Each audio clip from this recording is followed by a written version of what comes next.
In the wise words of Creedence Clearwater Revival, have you ever seen the rain coming down on a sunny day? Well, it's now the sun is poking through the clouds here at Caras Park. It was just raining. We apologize for the rain delay, but now it's time for Sunfish baseball. It's the Sioux Falls Sunfish and the Hastings Sodbusters on the Sunfish Radio Network and the Sunfish live stream on YouTube. Hello, fans. David Coyer bringing you all the action tonight between the Sunfish and the Sodbusters.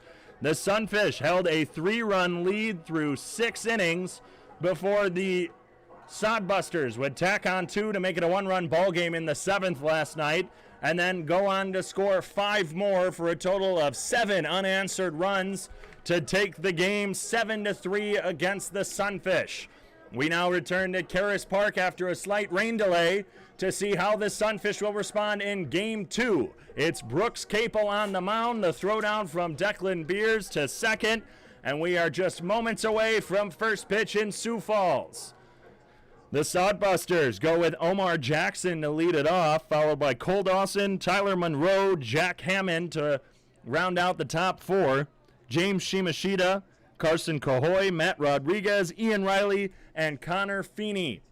The rest of this Sodbusters lineup: Jackson, Dawson, Monroe, Hammond, Shimashita, Cahoy, Rodriguez, Riley, and Feeney for the Sodbusters in Game 2 of 3 this weekend. The first pitch from Capel is a fastball that misses high, and we are underway. 6:50 start time from Caras Park.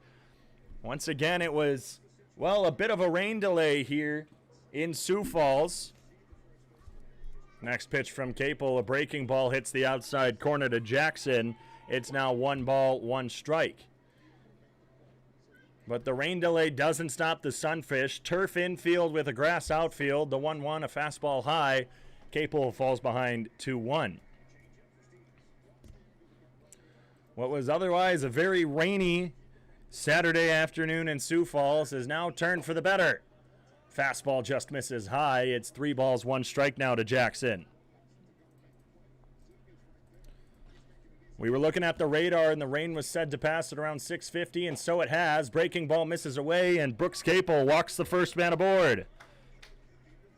Omar Jackson went 0 for 4 last night with a strikeout and a hit by pitch, and he leads off the game with a walk. Brooks Capel, in his second start, he threw in Game 1 of Sunday's doubleheader against the Wheat City Whiskey Jacks. 2 innings of 4-run, 6-hit baseball, 2 walks and 2 strikeouts. Curveball misses low and in. It's now 1 ball, no strikes to Cole Dawson.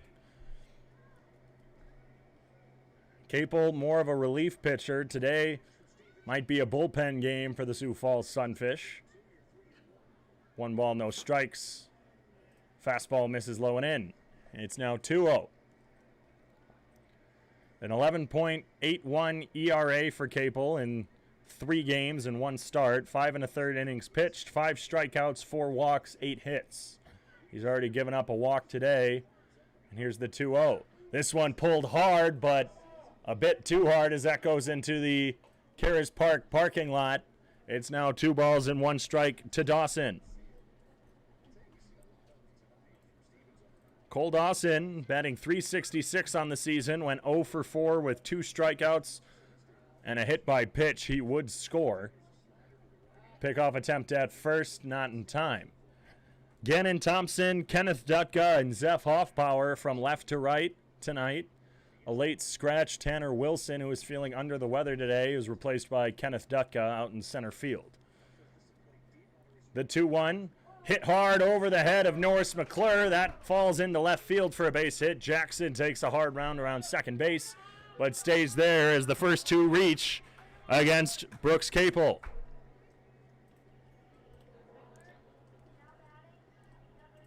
After going 1 game hitless, Cole Dawson gets a hit again now, his first since the 24th. And it's lefty Tyler Monroe who steps up. Monroe batting .203 on the season, had a 1 for 4 performance last night, walked and scored in the Sodbusters' victory over the Sunfish last evening. He takes the first pitch and skyrockets it into the shallow infield. Coming down the third base line is McClure, drifting to his left, and makes the catch at his hip for out number 1. Infield fly was in effect, so whether or not he caught it or dropped it, it would have been an out. The infield fly rule is a pop fly that is hit and is able to be caught by an infielder. So even if they kind of drift a little bit into the outfield, as long as they have enough time to camp underneath it, it's technically an infield fly. Jackson dancing at second. The curveball hits at the knees to Jack Hammond from Brooks Capel. And of course, the infield fly only in effect with less than 2 outs. Runners on first and second, or first, second, and third. So again, another pop-up to the infield. The infield fly would be in effect. Here's the 0-1. Bounces away from Declan Beers, high into the back netting. It falls right back to him. Both runners advance. And now 2 runners in scoring position with just 1 out. It's a 1-1 count from Capel. And at this point, you have to wonder if the ball might be a bit slippery. While the rain has stopped, anytime a ball touches the ground at all, or even hits the glove of Declan Beers or Brooks Capel, which they might be a little damp as they were standing out in the rain. The 1-1 grounded hard down the third base line, but foul. And so it might just slip out of the hand a little bit of Brooks. Right now, walked 1, let up a single, and then a wild pitch got away from Declan Beers, but he's ahead 1-2 on Hammond. Hammond had a 2 RBI double last night. Curveball misses in the dirt. It's an even count at 2. 2 for 4 last night with a run, a double, and 2 RBIs. Was also one of the many batters hit last night for the Sodbusters. One of 3 hit by Asante Wilson, who came in relief. 1 out, runners on second and third in the top of the first inning, a 2-2 count. Misses low, blocked by Beers. It's now a full count to Jack Hammond. Hammond, the redshirt freshman out of Kansas. There's quite a couple KU and Kansas State players on this Sodbusters team. Capel sets and delivers. Curveball, got him looking on the outside corner. Hammond was reaching down for his shin guard when home plate umpire Tristan Jones made the call. Strikeout number 1 for Capel, out number 2 in this inning. And now it's the lefty James Shimashita, who made his Sodbusters debut last night. He steps up with 2 runners in scoring position with 2 outs here in the top of the first inning. A fastball right down the middle. 93 mile an hour from Capel. We got the radar gun working right now. 93, that's pretty fast. That's the fastest pitch we've seen at Caras Park. Now 87 as Shimashita fouls that one out of play. It's no balls, 2 strikes. We've had some radar gun troubles in the past couple days. Yesterday we got it working again. It started off during BP today not working, but our GM Nick Moen got it working again. Here's the 0-2 to Shimashita. Breaking ball misses high. A lefty-heavy lineup for the Sodbusters. Omar Jackson, a lefty. Tyler Monroe, a lefty. And, well, James Shimashita, a lefty. And that's just in the first 5 hitters. 3 out of the first 5.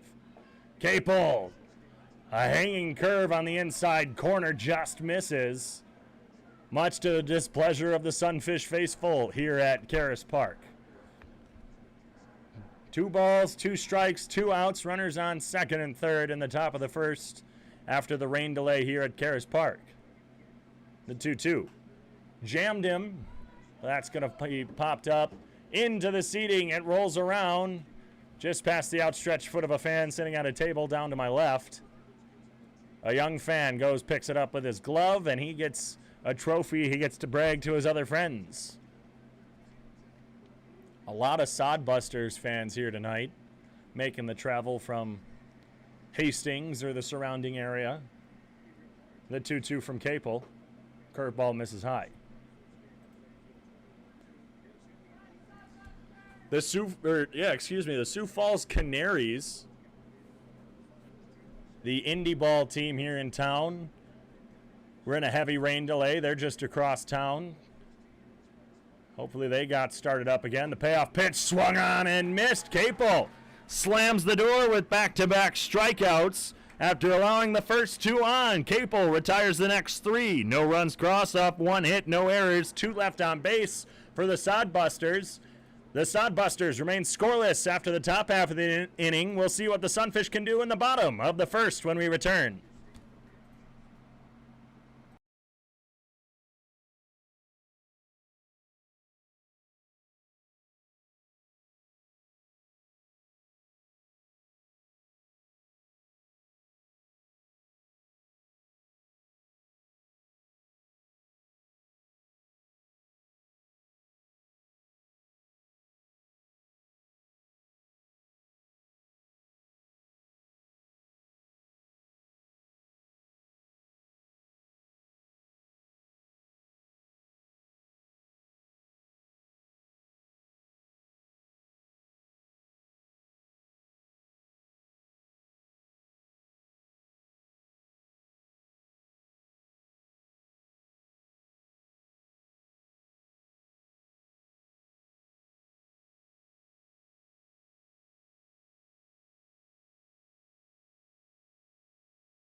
Back from Cares Park in the bottom of the first inning. A small rain delay couldn't stop this one. And the Sodbusters remain scoreless after Brooks Capel came on, allowed the first 2 runners on with a walk and a single, got them both into scoring position, but 3 up, 3 down after that keeps the Sodbusters scoreless in Sioux Falls. And for the Sioux Falls Sunfish, it's Benito Garcia leading off, followed by Declan Beers, Jonathan Brandon, Norris Mcclure, Zeph Offpower, Gannon Thompson, Dane Frazier, Dylan Cricket Danielson, and Kenneth Dutka.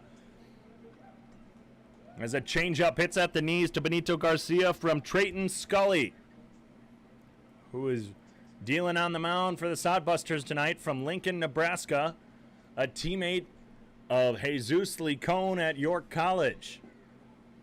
This time a pitch hits the inside corner to Garcia.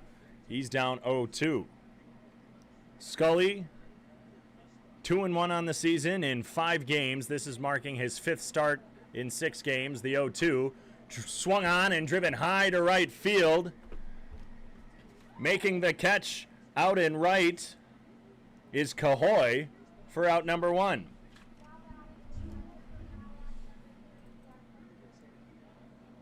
But Scully, 3.5 ERA, 25 2/3 innings pitched, 22 strikeouts, 8 walks.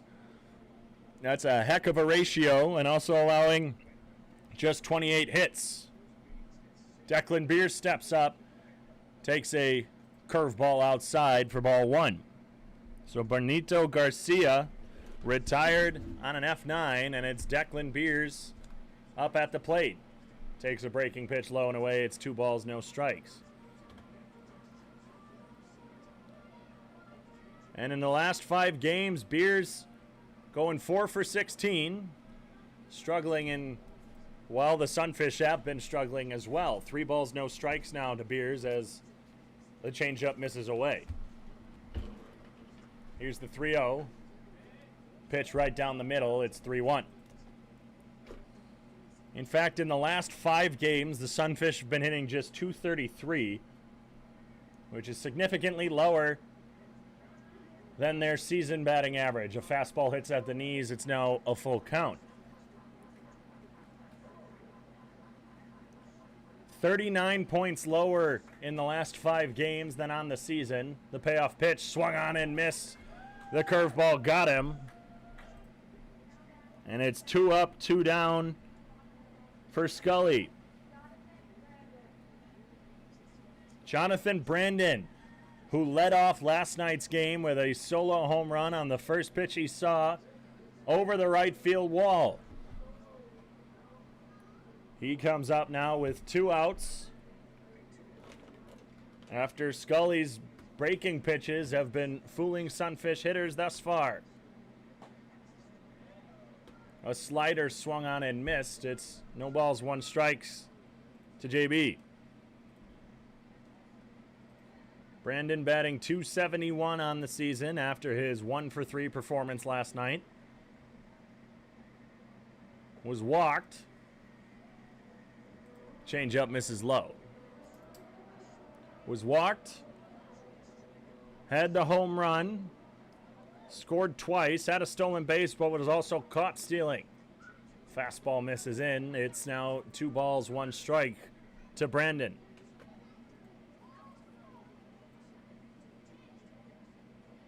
And while the past week has been friendly to JB, a slider misses in the dirt. It's 3 balls, 1 strike. 6 games in the last 10 days. Batting .316 with 2 home runs and has driven in 5.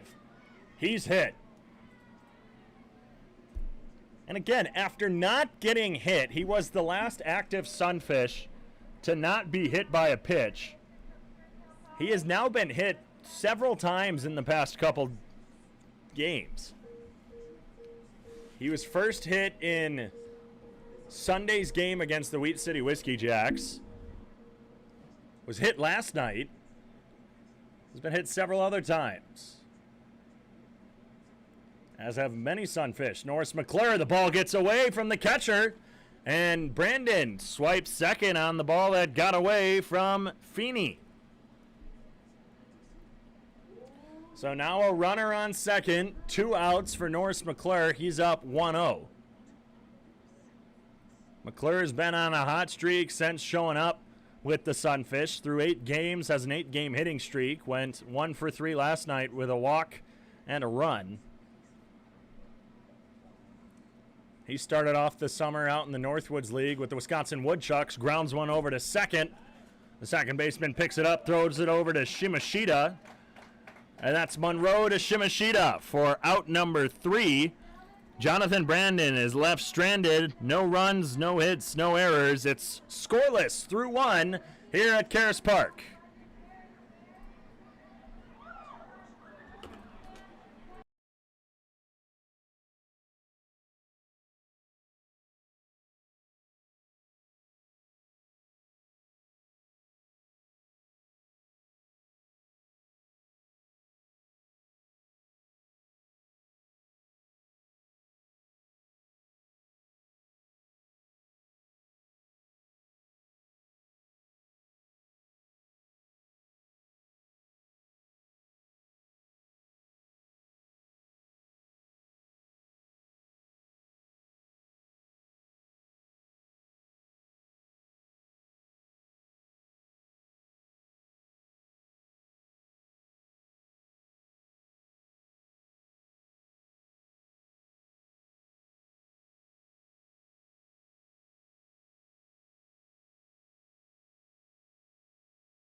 Brooks Capel returns to the mound in the second as the Superstars, who are here in Sioux Falls, leave the field. That was Harry Canary and Kevin Durant Eater.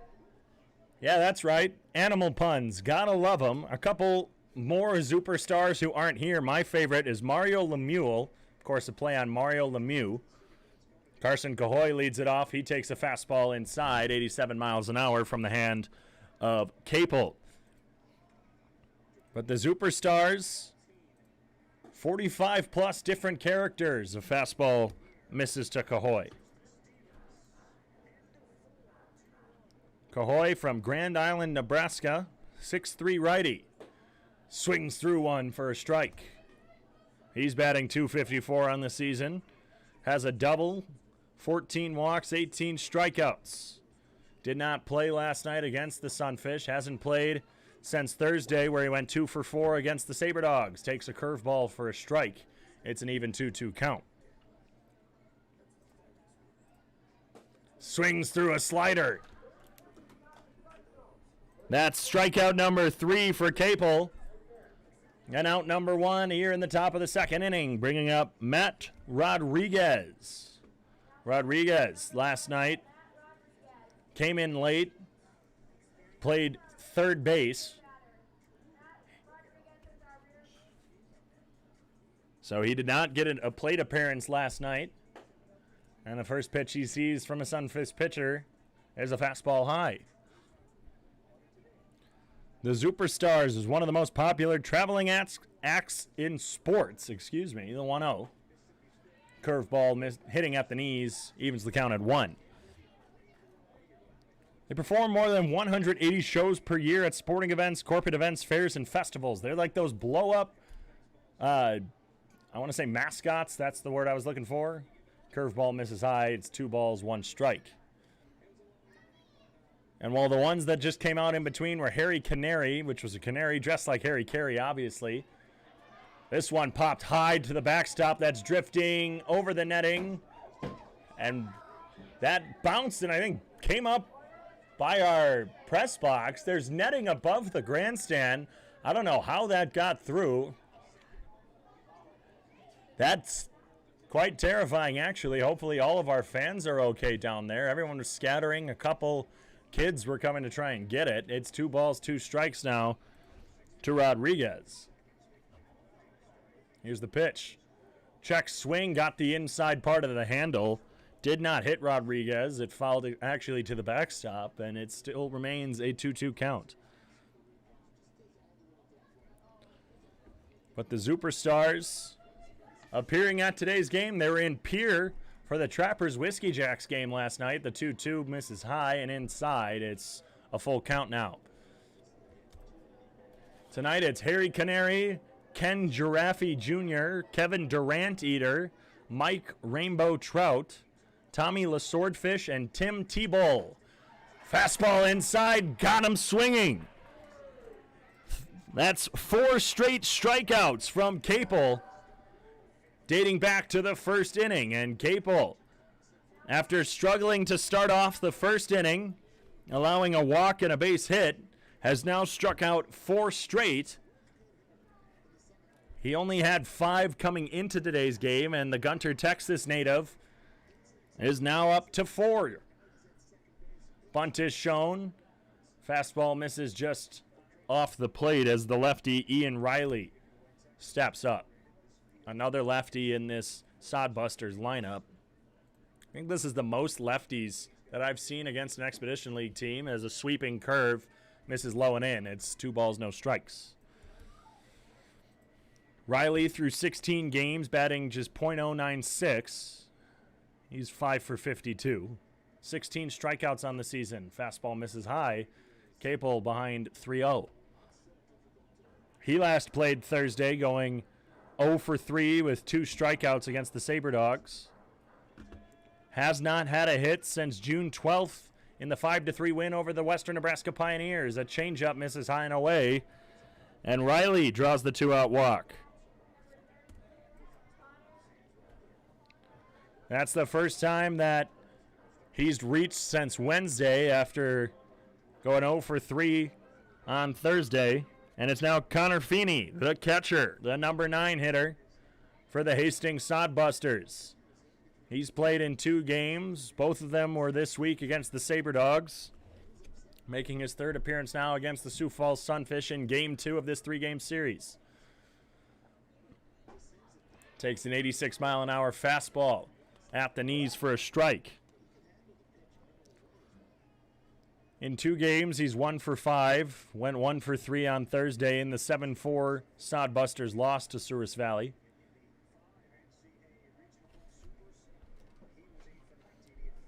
Curveball misses low. It's now 1 ball, 1 strike.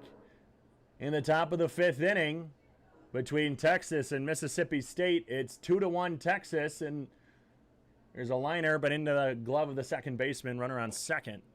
Fastball misses high. It's 2 balls, 1 strike here back in Sioux Falls. Runner on first, 2 outs.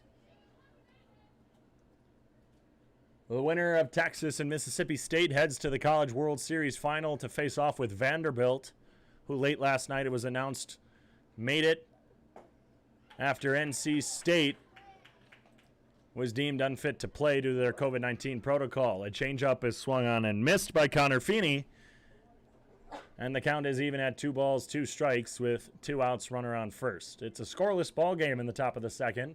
Still cloudy here in Sioux Falls, but the rain should be past us. Runner goes, 2-2, misses inside. Declan Beers throws it down to second on a strike, but just a delay. He had a slow transition on the ball. Looks like he's looking at his glove.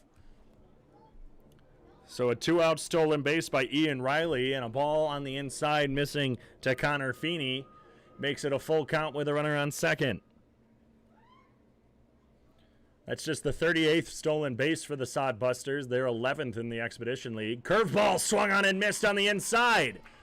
High and in, but Conor Feeney swung on and missed. That's 3 strikeouts this inning and a walk just in between the first 2 and the 3rd one. That's strikeout number 5 for Brooks Capel. No runs crossed in the top of the 2nd. We head to the bottom for the Sunfish here at Caras Park.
Back on the Sunfish Radio Network and the Sunfish live stream on YouTube, I'm David Coyer in the bottom of the 2nd from Caras Park between the Sioux Falls Sunfish and the Hastings Sodbusters.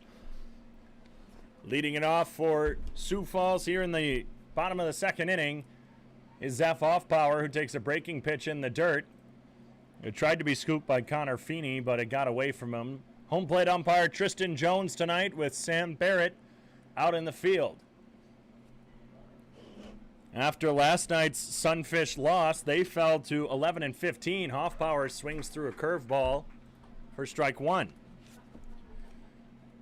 The Sodbusters improved to 8-18. Both teams considerably far behind the Western Nebraska Pioneers as a breaking pitch misses low and away in the dirt. It's 2 balls, 1 strike to Hoffpower.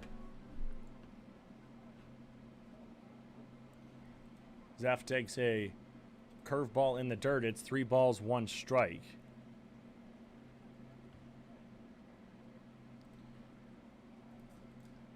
Here's the 3-1. Hoffbauer takes a fastball inside. He draws the walk after going 0 for 3 in Pierre on Thursday. That's his 3rd walk in the past 2 games. He did not play last night. And Zeph Hoffbauer draws the leadoff walk. That's the first walk allowed by Trayton Scully tonight. And it's Gannon Thompson, the hometown boy. That's walk number 9 allowed by Scully. Changeup misses in. It's 1 ball, no strikes. Thompson typically struggles with breaking ball pitchers, and Scully really has only topped it out about 81, which is what he throws right there. 82 a few times. That one missed in the dirt. It's an even count, 1-1. Last night, Thompson, after going 3 straight games hitless, dating back to Sunday against Wheat City, he went 2 for 4. There goes Hoffbauer. Pitch high, the throw down to the left from Feeney, and Hoffbauer swipes a base. That's stolen base number 7 for Zeph Hoffbauer. And stolen base number 110 for Sioux Falls. Jonathan Brandon had a swipe base of his own. Here's the 3-0 to Thompson. Lost him low. Back-to-back walks allowed by Scully here in the 2nd inning, and some good eyes by Sioux Falls. Gets 2 runners on early. From Yakima Valley College, it's Dane Frazier, who steps up after Thompson and Hoffbauer walked. Last night going 0 for 3 from the 3rd base spot. He's now in the designated hitter role. A righty-righty matchup, as Scully hasn't been throwing anything too fast. I can't tell if that's his fastball. 78 on the radar gun. Moves particularly straight. And it's gone anywhere from between 78 to 81, so I'd have to assume that that's his fastball. The 1-0. Curveball in the dirt, 2 balls, no strikes, and Conor Feeney is going to come talk to his pitcher, as is the Sodbusters assistant coach.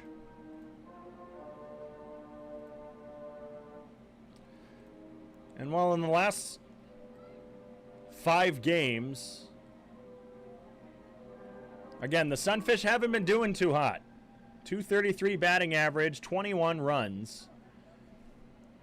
21 runs in 5 games, 72 if you include the last 10. So in the past 5 games, it was 21, but in the 5 games prior to that, the Sunfish scored 51 runs. And that just shows how hot of a streak they were on. They were batting .285 in the last 10 games. So if you include the 5 games prior to the 5 leading up to today, the Sunfish were hitting 52 points better.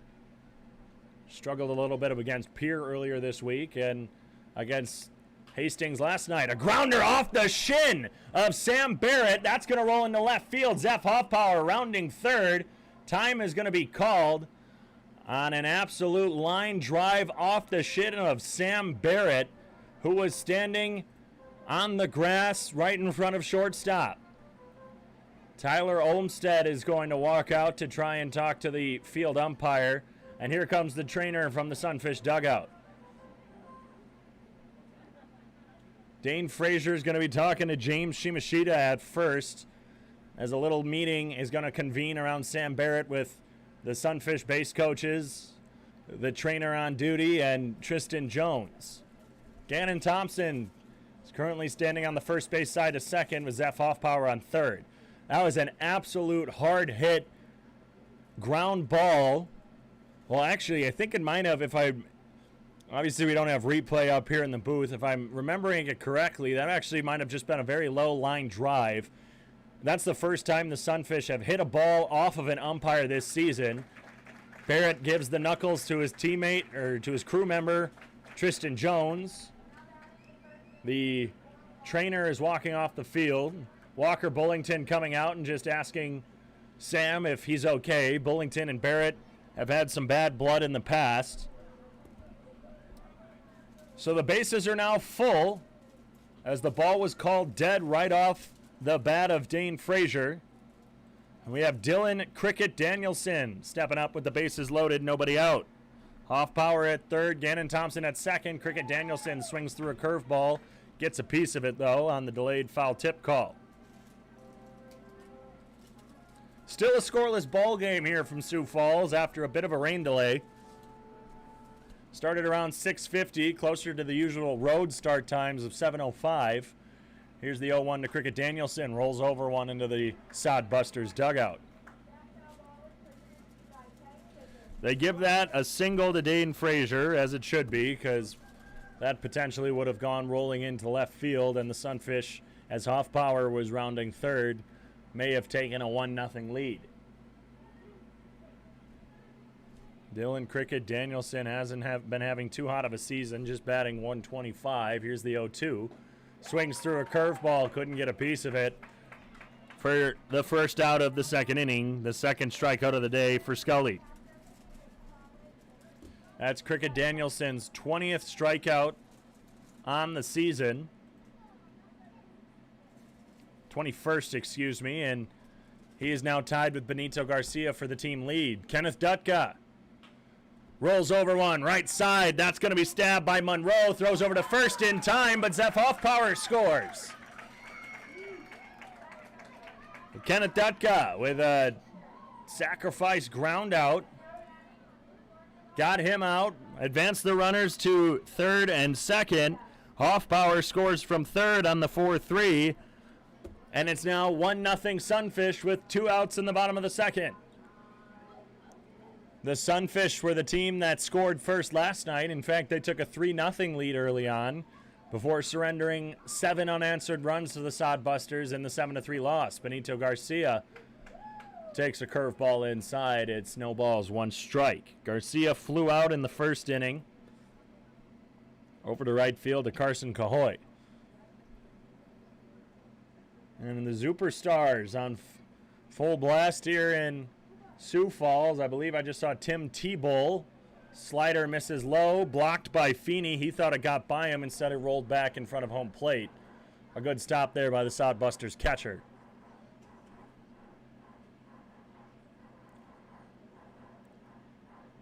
Talking with Walker Bullington before the game today on the pregame interview posted on Sunfish Twitter at SF Sunfish. Follow us on Twitter, Facebook, and Instagram. We were talking about how the Sunfish really haven't played a complete game this season. Garcia lines one into left field. That's a fair ball. Thompson's going to score. Here comes Frazier around third. Garcia running into second, dives head first. The throw is late. Tag applied late. And Benito Garcia, with a 2-out, 2 RBI double, makes this a 3-0 ball game in the bottom of the second inning.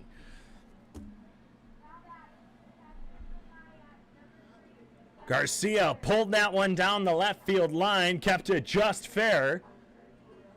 And the speedy Garcia slides into second safe while Thompson and Frazier scored. Frazier from second, Thompson from third.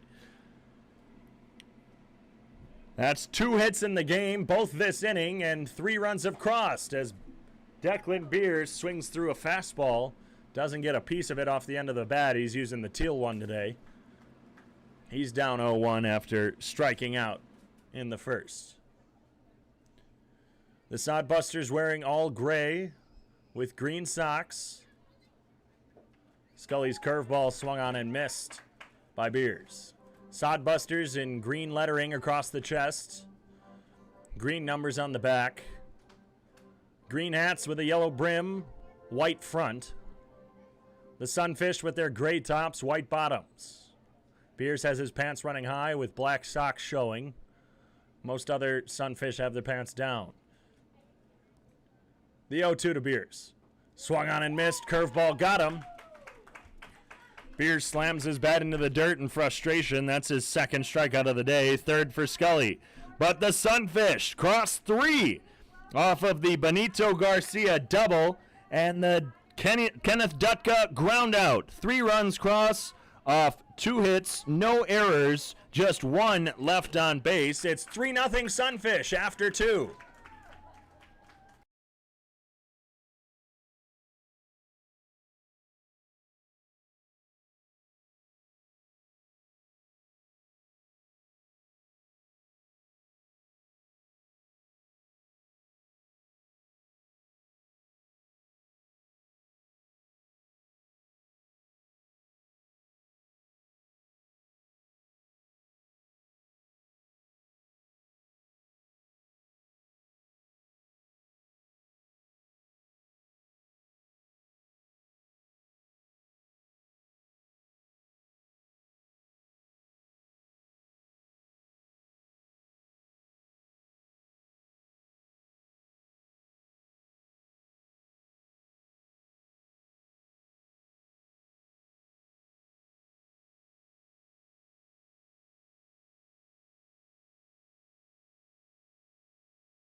Back in the top of the 3rd inning, the Superstars. Tim Tebow with a couple Sunfish. Adonis Forte doing the worm in a dance-off.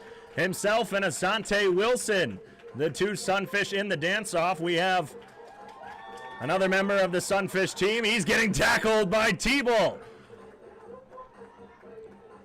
He was going and did a cartwheel, and then Tim Tebow with the cheap shot. Of course, Tim Tebow, the legendary Florida quarterback.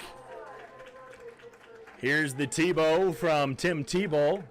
The Florida quarterback also played for the Denver Broncos, much to the happiness of the man to my left, Assistant General Manager Zach Campbell. Zach, what do you think of Tim Tebow? Oh, you know Tim Tebow? Great. No, Tim Tebow, the superstar. Tim Tebow's incredible. I love it. Nice. Thank you, Zach. Yes, my main man Sean is not here tonight, so we have Zach Campbell working our live stream on YouTube, also working some socials as the fastball from Brooks Capel misses to Omar Jackson, who leads off the 3rd inning. He walked and made it to 3rd before being left stranded in the 1st inning. He shows bunt, but another fastball misses high. Norris Mcclure was charging from 3rd. The Sunfish lead 3-0 after plating 3 in the bottom of the 2nd inning. Zeph Hoffpower crossed after a ground out to 2nd by Kenneth Dutka. The 2-0 misses away. And then it was a 2 RBI, 2-out double from Benito Garcia that plated Dane Frazier and Gannon Thompson. Here's the 3-0 from Capel. Changeup misses high, and that's 4 pitches from Capel and 4 balls to Omar Jackson, who draws his 2nd walk of the day. But Tim Tebow, one of the many superstars who have been performing since 1998 and have performed more than 4,000 shows in front of over 8 million fans. They're here in Sioux Falls tonight as Tim Tebow is coming into the stands, much to the joy and happiness of a lot of the young Sunfish fans. Runner goes, throw down from Beers. Jackson dives in, and he's in time with a stolen base. That's the 2nd stolen base of the day for the Hastings Sodbusters, and with no outs and a 1-0 count to Cole Dawson, there's a runner in scoring position. Dawson singled in the 1st before being left stranded with his teammate Jackson. He takes a pitch low. It's 2 balls, no strikes, and Capel, who started off the season for the Sunfish as a relief pitcher, Coming into today's game, in his second start, he started his first game in game 1 of the doubleheader against Wheat City, only going 2 innings. And, well, I think it's just the stamina for Capel. I think he struggles a little bit going long, and he allows a couple hits early on, and he's allowed a run in all of his appearances as a curveball misses inside. That's 7 straight balls from Capel, as he doesn't look pleased with that call. So far, he hasn't allowed a run, but he has allowed 3 base runners, now 4, and it's the same 2. Dawson draws the no-out walk, and it's back-to-back walks for the Hastings Sodbusters. And my correction, 5 have reached after Ian Riley also drew the 2-out walk in the second. Here comes Tyler Olmstead, the pitching coach for Sioux Falls, to try and calm down his pitcher right before Tyler Monroe steps up. And Monroe, again, had quite the night last night for the Sodbusters. Went 1 for 4 with a walk and a strikeout, but also scored 1 of the 7 runs. And, well, in the last 5 games, Monroe's been hitting .400, which is 3rd in the last 5 games out of any Sodbuster. He's going 4 for 10, 2 runs scored, 2 RBIs through 3 of the last 5 games. And, well, the Sodbusters have been hitting fairly well as well in the last 5 games, batting .259, which is 8 points higher than their season average of .251. And I think that's due partially in part to last night's game. Here's the first pitch to the lefty Monroe. It misses away. Last night, the Sodbusters, 7 hits. Miraculously, their 7 hits kept the batting average just at .251. The 1-0 bounced in the dirt, stopped by Beers, who actually takes it, it looks like, off the throat. He's clutching his throat as he flipped off his helmet immediately and is now bent over down the first base line. Here comes the trainer in Walker Bullington. Capel has now thrown 10 straight balls. Has not had a strike yet this inning. And so far, it's 21 strikes, 34 balls from Capel through just 2 innings. And here comes some Sunfish walking in. Jonathan Brandon and Norris Mcclure from second and third. And Will Olson's coming out with 2 glasses of water for his teammate. Olson, the other catcher for Sioux Falls. Declan Beers caught last night for the Sunfish and was getting the call again tonight. He's still hunched over being talked to by the trainer. You never want to see that. A pitch bounced up. It looked like it was a curveball. Bounced up. The spin got it where it just came up underneath the goalie-style hockey mask that Beers wears. Hits him in the throat, and even with the breaking pitch, that was roughly low 80s, high 70s on that. When you get that off the ground into the neck, that's no fun. Capel was kneeling next to his catcher, who is now standing. Looks like he's going to be okay. Declan's a tough guy. He played hockey in high school. Was in fact the enforcer, the tough guy, and he's okay. Gets the tap on the back from Walker Bullington, puts on his catcher's mask, and it looks like we're ready to get back to things here at Caras Park. No runs off 1 hit through 2 for the Hastings Sodbusters. The Sunfish lead 3-0 off of 2 hits of their own, including the 2 RBI double by Benito Garcia in the bottom of the second. Runners on first and second. Dylan Cricket Danielson playing on the edge of the infield grass. There goes the double steal. Beers stops it, throws it down to third. McClure has to dive to make the stop, and the double steal works to perfection. The breaking pitch missed the zone, and that has now been 11 straight balls thrown by Brooks Capel this inning. And now 2 runners in scoring position with the tying run at the plate. Here's the 3-0. Misses high. Capel couldn't get it with the changeup. 12 straight balls thrown by Capel this inning. He has walked the bases loaded, asks for a new ball from Tristan Jones. It's granted. And now Jack Hammond steps up. Declan Beers slowly walking out to calm down his pitcher. Bases loaded, no outs. Go ahead run at the plate in Jack Hammond.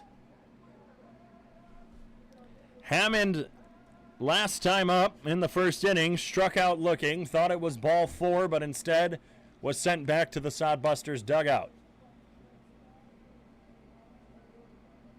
And well, the Sodbusters, mediocre at drawing the walk. They're dead even coming into today's game with 148, 6th in the Expedition League, but so far, all but one base runner today has reached on the walk.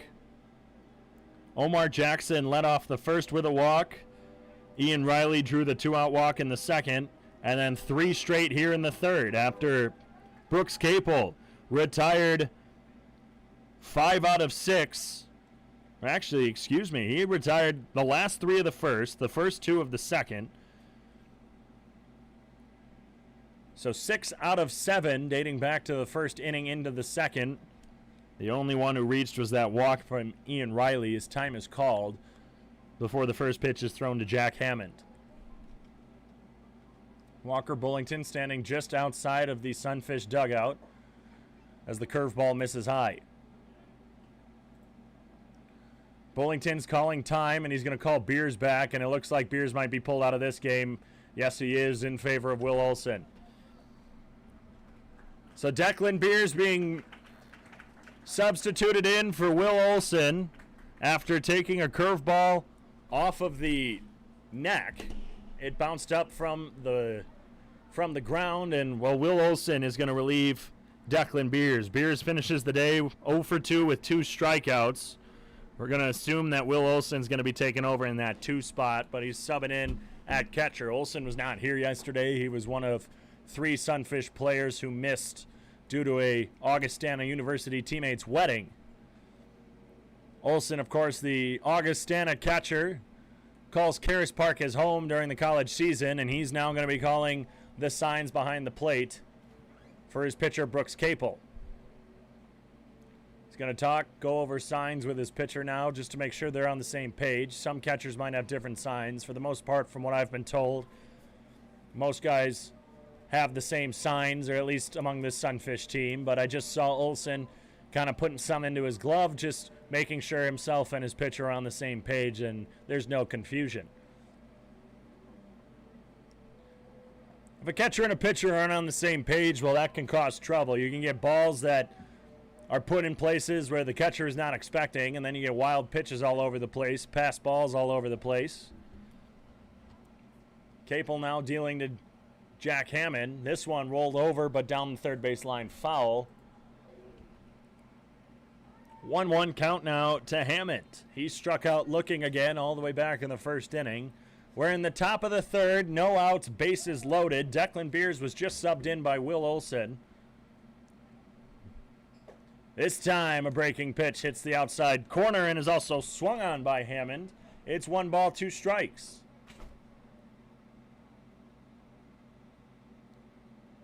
Cricket Danielson still playing on the edge of the grass. The middle infield playing at double play depth.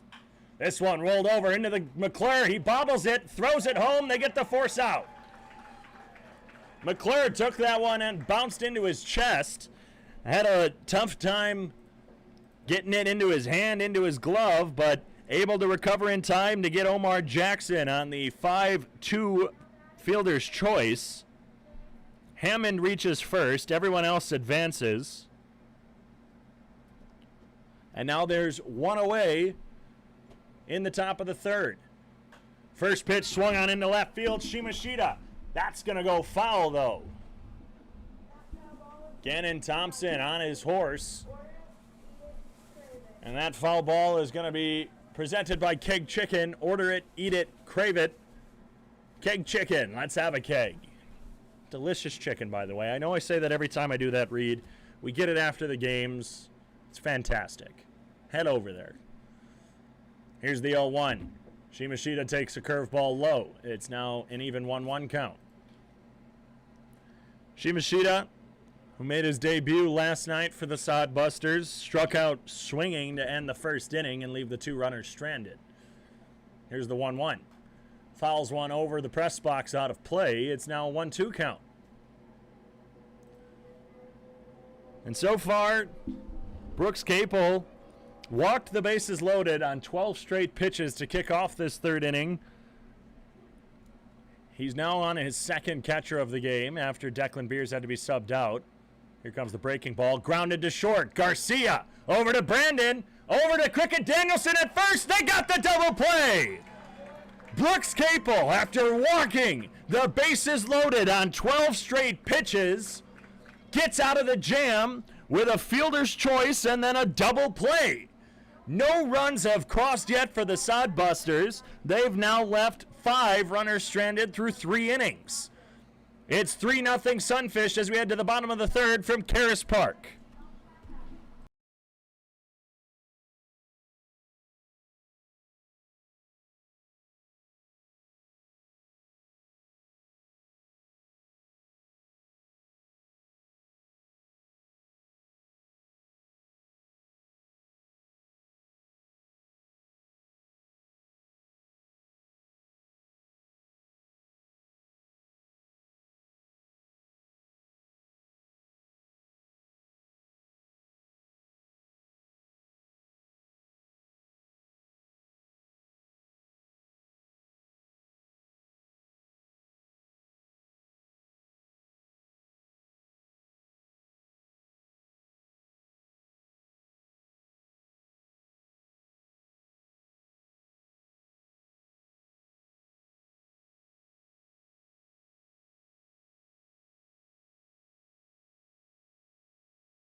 Jonathan Brandon steps up here in the bottom of the 3rd inning. He was hit by a pitch and had a stolen base back in the 1st. Swings through a first pitch changeup from Trayton Scully, who returns to the mound. Sunfish have only left 2 stranded through the first 2 innings, which is not too bad. The other day against the Trappers, they had left 9. Through the first 3 innings, actually. That wasn't through the first 2 innings. That's mathematically impossible. Pitch misses, it's 1-1. I catch myself sometimes. Fastball inside, it's 2-1 now. You know, I was talking the other night, for you Sunfish fans who maybe were listening to the Pure Trappers dual broadcast with myself and Tyler Katz, the 2-1, a slider low, it's 3 balls, 1 strike. You probably heard us talking about how, well, we're broadcasters, we're not mathematicians, and so sometimes math gets a little hard. Sometimes our math might be a little off. Here's the 3-1. It's drilled high to right field, but Carson Cahoy just drifted to his left. Looks like he's got a play. There it is. Out number 1 off the fly ball by Jonathan Brandon brings up Norris Mcclure. Mcclure from Spring Hill College grounded out to second to end the first inning, left Jonathan Brandon stranded.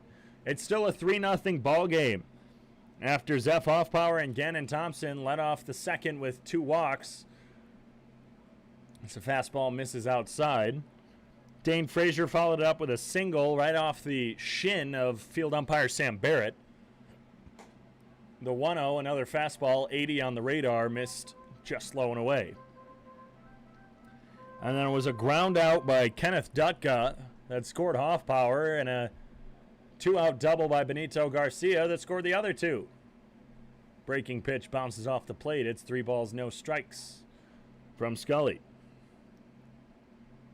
The 3-0 misses below the knees on The changeup, it looked like, and Norris Mcclure draws a 2-out walk. With the walk, he is now reached.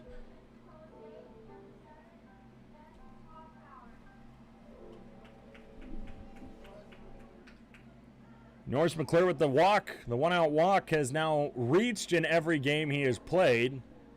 Needs to get a hit today to keep that hitting streak alive. Hoffpower grounds one through the hole in the left side for a base hit. That gets through to left field. Mcclure heads to second, and Hoffpower with the 1-out single has reached twice now.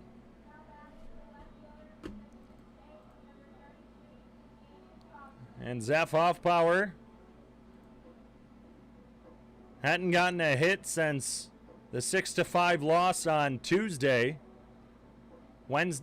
Tuesday, excuse me, I'm right. 6-5 loss to the Trappers on Tuesday. He went 0 for 3 on Thursday. And Gannon Thompson with 1 out steps up with 2 runners on. Scully checks back at second before delivering a changeup at the chest to the tall Gannon Thompson. How tall is he exactly? 6'7", the freshman from Michigan State. I always tell him I hate standing next to him because I feel short. I'm 6'4". Scully checks back at second again. Here's the 0-1. This time, breaking pitch misses inside. It's 1 ball, 1 strike. And Thompson at the Big Ten school, I brought this up the other night. He told me he really struggles with a lot of the pitches in the high 70s, lower 80s. Rolls over one. That gets through to left for a base hit. McClure rounding third. He gets the stop sign from Lane Hovde as the throw goes all the way home. McClure would have been out for sure. Good hold there by Lane Hovde, the third base coach. And now on back-to-back singles, it's bases loaded for the Sunfish with 1 away. Almost identical base hits for Hoffpower and Thompson as they rolled over one to the left side, past a diving glove of Matt Rodriguez at third. He couldn't get a piece of either of them. And with 1 out, it's Dane Frazier, who singled himself his last time up. 4 hits now through 2 1/3 innings from Caras Park. The sun peeking through some clouds to our right. Frazier takes a fastball high.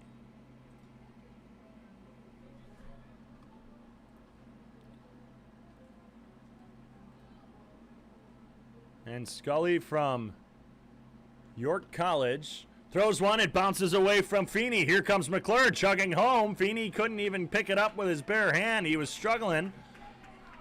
And an easy run for the Sioux Falls Sunfish now puts them up by 4. Hoffpower and Thompson advance as well. 2 balls, no strikes now to Dane Frazier. Most of the runs allowed in one game by Scully, 5 against the Pioneers on the 19th. Only 3 of those were earned. And here's a fastball that just misses the inside part of the zone. Frazier's up 3-0.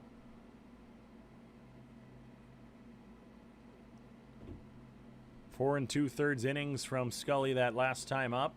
Breaking pitch hits right at the knees across the plate. It's now 3-1.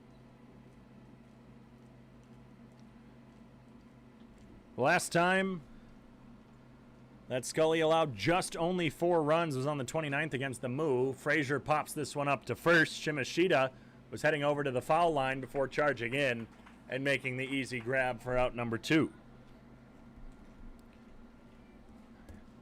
Looked like Frazier got jammed a little bit, didn't get all of that one, and he went straight over to first for the easy out. And it's now Dylan Cricket Danielson who struck out swinging. He steps up with 2 outs and runners on second and third.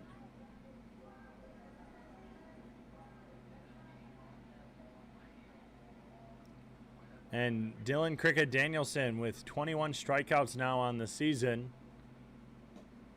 He's looking to try and get the rally continuing, or at least the run scoring continuing for Sioux Falls, but he takes a slider on the outside corner for strike 1.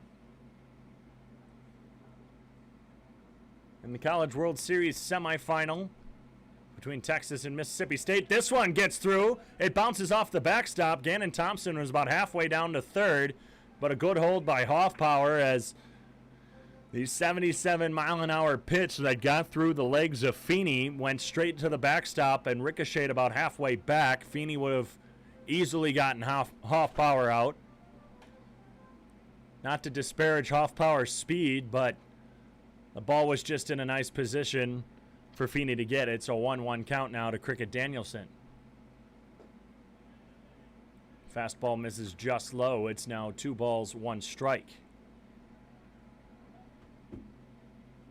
This is very different than last weekend's setup in Carroll, Iowa. There was chicken wire for the netting, where if the ball would hit it, it would just die.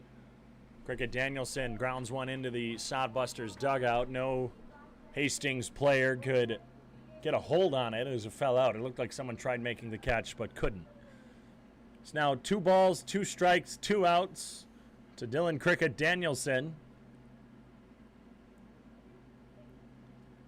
In a game against the Pier Trappers earlier this week in the 9th inning, he battled back and got on as he swings through a curveball. Leaves 2 stranded here in the 3rd inning. That's the most thus far in an inning left stranded, but 1 more crosses off of the base hit by Gannon Thompson. 1 run off 2 hits, no errors, 2 left on base. It's now 4-0 after 3 from Sioux Falls.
Carson Cahoy leads it off as the Sunfish put 1 more on the board. They're up 4-0. After last night leading 3-0 early on, we'll see if they can hold on to the lead tonight. A fastball from Brooks Capel misses low, and Capel back for his 4th inning of work. Officially his longest outing. Well, actually, headed into the 3rd inning, it was his longest outing. This time a fastball misses outside. It's 2-0. Capel, up until tonight, had only pitched 2 1/3. That was his longest outing. That was in relief against the Saber Dogs. This time a changeup misses high. It's 3 balls, no strikes to Carson Cahoy. Capel walked the bases loaded last inning on 12 straight pitches to lead off. As a fastball hits right at the knees. Much to the chagrin of Cahoy, he was in mid-bat flip back to his dugout. He kind of hesitated, and it was the weirdest little bat flip, as now the pitch misses inside. Cahoy has to double-check with Tristan Jones. Was that one a ball? He didn't want to make the same mistake twice. Tyler Olmstead tossing a rosin bag. I wasn't sure what was happening, because if Olmstead came out, that would officially be the 2nd mound visit, and Capel would have had to be pulled. Instead, he just tosses a large rosin bag. Of course, it rained earlier today. Just let's do the math there. 15-minute rain delay. 6:50 was the first pitch. Breaking ball misses away. 1 ball, no strikes to Matt Rodriguez, who struck out swinging in the 2nd. 15-minute rain delay before the Sunfish and the Sodbusters got going tonight. Fastball at the knees is called a strike. It's 1 ball, 1 strike. And if only there was 1 out, we'd have Uno's Wild with Matt Rodriguez being number 1. So close, yet so far. Here's the 1-1. Bounces. Olsen over to his right. Fires it down to second. Bounces into the glove of Jonathan Brandon. Not even close. That was a weird curveball that bounced off the plate and kind of got into Olsen's glove, but it rolled to the right off of the spin. Cahoy took advantage of that, and with Olsen having to stand up and run to his right and then throw down to second from a bit up the first baseline, it just wasn't the best angle. This one poked into right field. Drifting back is Hoffpower at the warning track, makes the basket catch. Runner tags. Hoffpower throws it in off the bounce to Jonathan Brandon for 1 out, but Carson Cahoy advances to third. Hoffpower initially looked like he had a bad read on it, took about a step in before realizing that was going to be carrying, and he caught it just in front of the wall in right center field. 310 to the right field corner, 320 to the left, 395 to dead center here at Caras Park, home of Ronkin Field. The lefty Ian Riley, who was the only base runner in that second inning, takes a curveball in the dirt for ball 1. And the last time I checked, they don't have the score bug up yet in the College World Series game. It was a 3-3 tie ball game. Here's the 1-0. This time a fastball in the dirt bounces into the chest of Olsen. It's 2-0. Some of the camera angles they're using on ESPN, some of the drone footage, or even just the nice, I believe it's 5K. Even the umpire cam looks nice. Grounder, right side. Jonathan Brandon fields it over to first. They're not going to get the run that scores, but it's still going to get the second out. Carson Cahoy scores off of the ground out to second. There's 2 away, and it's now just a 3-run game as the Sodbusters cross their first of the game. It's 4-1 Sunfish in the top of the 4th inning still for Conor Feeney. And the last time that Capel faced the 6, 7, 8, 9 hitters, it was the same thing. This time a fastball hits the outside corner. It's no balls, 1 strike. In the second inning, it was 6, 7, 8, 9. 3 outs, but 1 runner got on. This time a runner scores. A slow curveball, 72. Hits for strike 2. I am correct. In the top of the 7th inning, between Texas and Mississippi State, it's 3-3. A grounder to the left side. Garcia plays it off the hop. He can't make the play. And an E6 is going to reach Feeney. A hard hit ball, a tough play for Garcia. Couldn't get the glove on it. Some of these hard hit balls, Mcclure had one before. Mcclure and Garcia go down to field it. And I think it's so hard hit that when they start coming up, it's still got a bit of a spin left on it, and it kind of rolls up to their chest. First pitch, a fastball at the knees to Omar Jackson. So this will be the first time that it's not the 1 through 5 hitters in an inning and then the 6 through 9 in the next. First and second inning saw 1 through 5 as a curveball is swung on and missed by Omar Jackson, who's still has not had an at-bat. He's walked twice. He's down 0-2.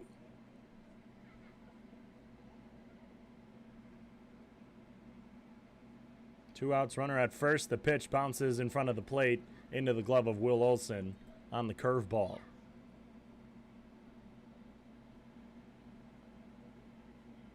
The Sodbusters and the Sunfish, 2 of the bottom 3 teams in the Clark division here in the first half of the season. A grounder over the head of Capel to the charging Brandon. He gloves it over to first just in time. Jackson was running hard and almost beat the throw on a charging Jonathan Brandon, but not in time on the 4-3 putout that ends the inning. But Carson Cahoy puts the Sodbusters on the board, scoring off of a ground out by Ian Riley. 1 run scores off no hits, 1 error, no one left on base. 1 left on base, excuse me. It's 4-1 after 3.5 from Caras Park.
Hastings scores 1 in the top half of the inning, but the Sunfish still lead by 3.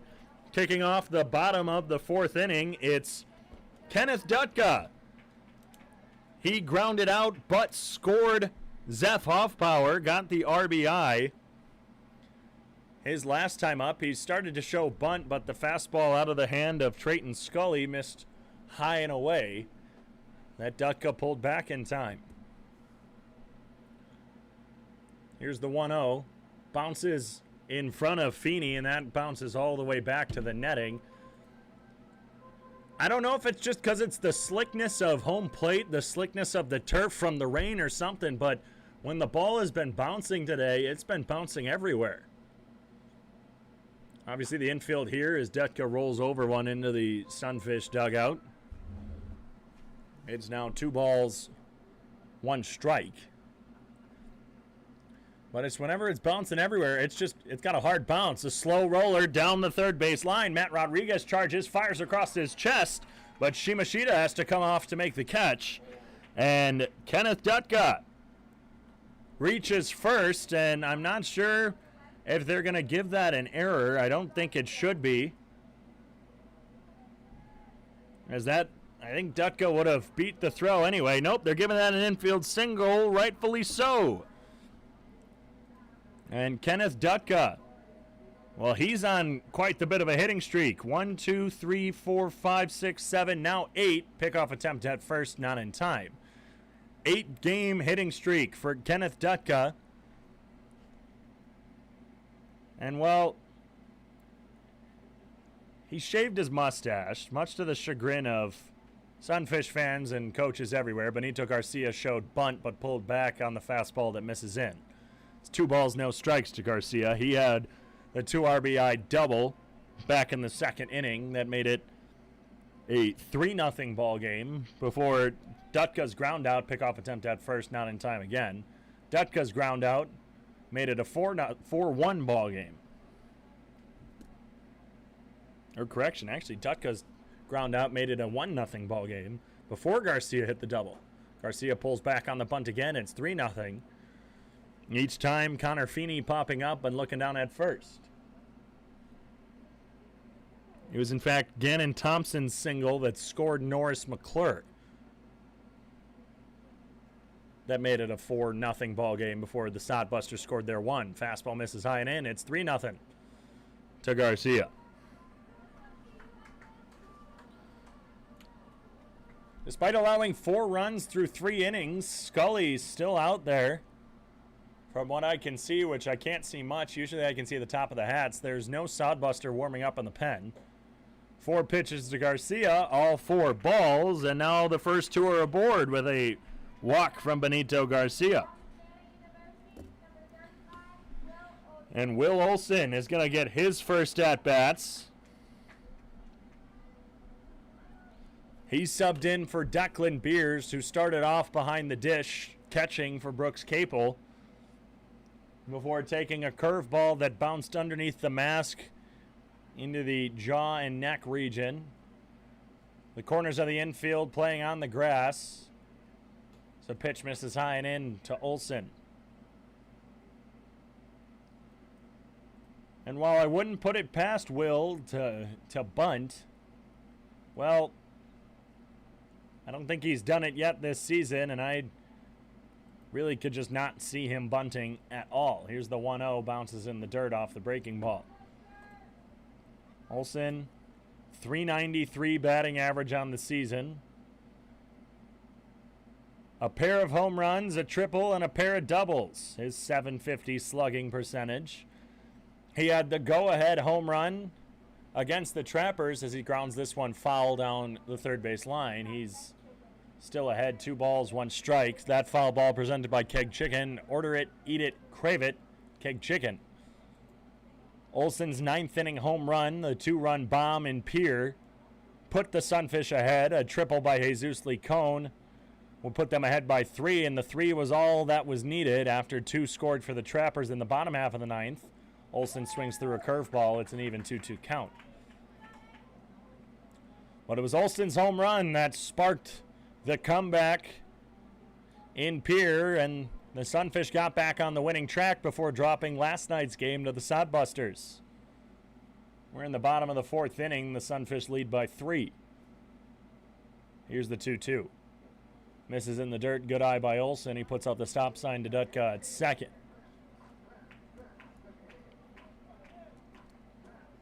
Scully has just walked 4 batters this game, including Garcia, who just walked to put 2 runners on, and it's Will Olson with the full count. Here's the payoff, and Scully lost him. Another walk, and Olson in his first plate appearance gets a walk, and there's a bat boy for the Sunfish. There's a bunch of little baseball players running around earlier. They were enjoying the Superstars, and, well, one of them has become the bat boy. He's now running out some balls to Tristan Jones, the home plate umpire. There's going to be a mound visit, and I think this might be it for Trayton Scully. I think I'm actually just starting to see some action in the bullpen. I think this is the second coach's mound visit, if I'm not mistaken, so I'm surprised that he's not being pulled. My memory might be betraying me at this point.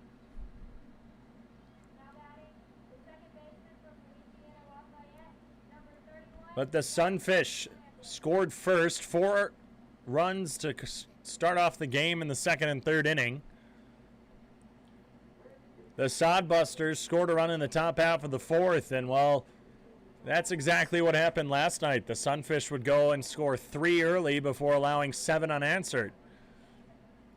Begs the question if the Sodbusters can hold on to this lead and even add on, or excuse me, the Sunfish can add on to this lead and hold the Sodbusters. The first pitch to Jonathan Brandon misses high and in. Brandon 0 for 1 after being hit by a pitch in his first at-bat and flying out in his second. Here's the 1-0. This one drilled high and deep to left. It's going to be caught by Jackson. Runner tags. Here comes Dutka. The long sack fly by Jonathan Brandon. Just missed on that one. That was all the way to left center field, a couple feet in front of the warning track. And it looked like Jonathan Brandon was about to go 2 nights with back-to-back home runs. Instead, he settles for a sac fly that scores Kenneth Dutka from third. It's now 5-1, and the Sunfish aren't going to allow 7 unanswered tonight. Norris Mcclure grounds one to the left side. A little bit of a soft liner that was just floating above the ground, but it landed just to the left past third base. Mcclure walked and later scored in the 3rd inning, his last time up. 5 runs off 5 hits, 1 error for Sioux Falls, 1 run off of a lone hit for the Sodbusters. The sun now shining here at Caras Park on Ronkin Field as Mcclure fouls one to the back netting.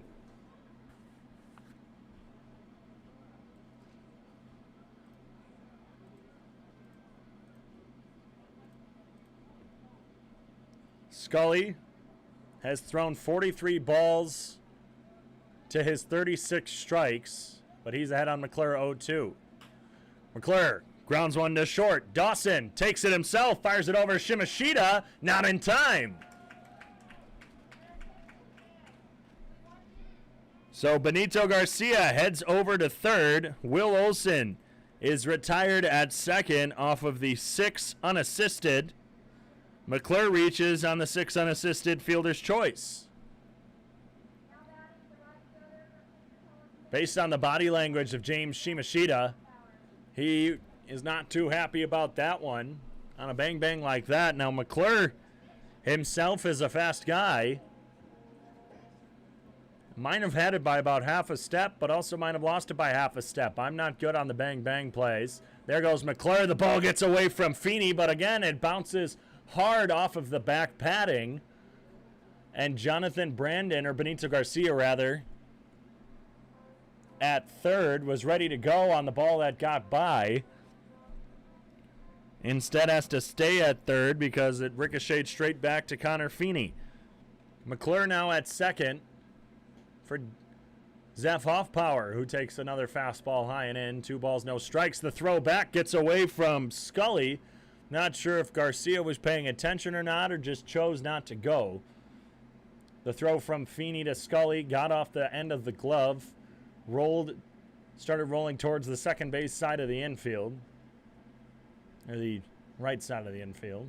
McClure swings through a curveball that was inside for strike 1.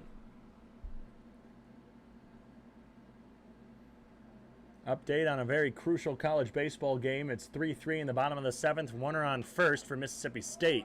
Hoffpower flies one to right field, down the right field line. Coming over from second is Monroe, who calls off Shimashita.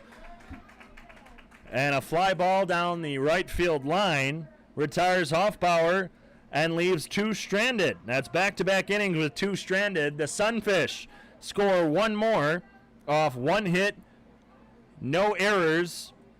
It's now 5-1 after 4 on the Sunfish Radio Network and the Sunfish live stream on YouTube.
Back from Caris Park, Drew Ballou relieves Brooks Capel.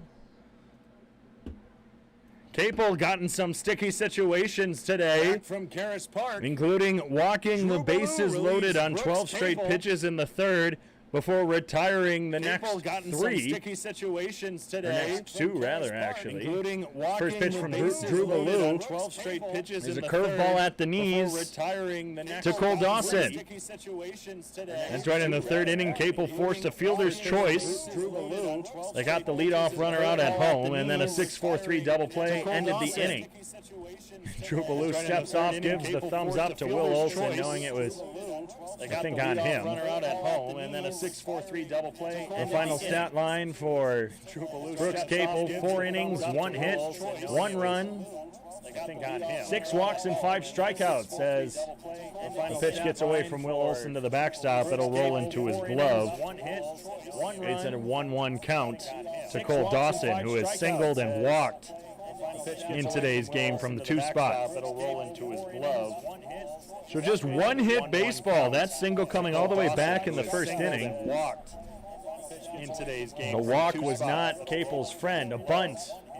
Looks like he missed as he shakes his head, does Dawson, and it missed into the glove of Will Olson. 86 on that fastball. Capel's friend, a bunt. The longest outing for Capel this season.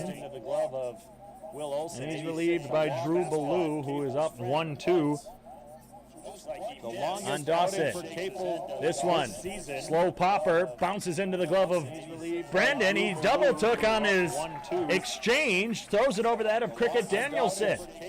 This one, slow popper, bounces So into a the glove soft of blooper goes Brandon. He over double took on his to second base, bounces into the glove of a charging Jonathan Brandon as he was trying to exchange it from his glove to his hand, throws it over to first, and it sails over the head of Dylan Cricket Danielson. As he was trying to Most likely going to call that an E4. Yes, it is. That's the second error of the day for the Sioux Falls Sunfish. Pitch from Ballou, swung on and missed a fastball. likely going to call that an E4. Yes, it is. That's the second error of the day for the And Sioux Ballou Falls has had Sunfish. a fair amount of success this season in relief. He did have 1 start. His last appearance was on the 17th in 3 innings of relief against the Pier Trappers. He got the save as a foul ball off of a fastball makes it an 0-2 count to Tyler Monroe. Appearance was on the 17th in 3 innings of relief. In that 3 innings, he allowed 2 hits, 2 walks, 5 strikeouts, and 13 batters faced in the 3-inning save.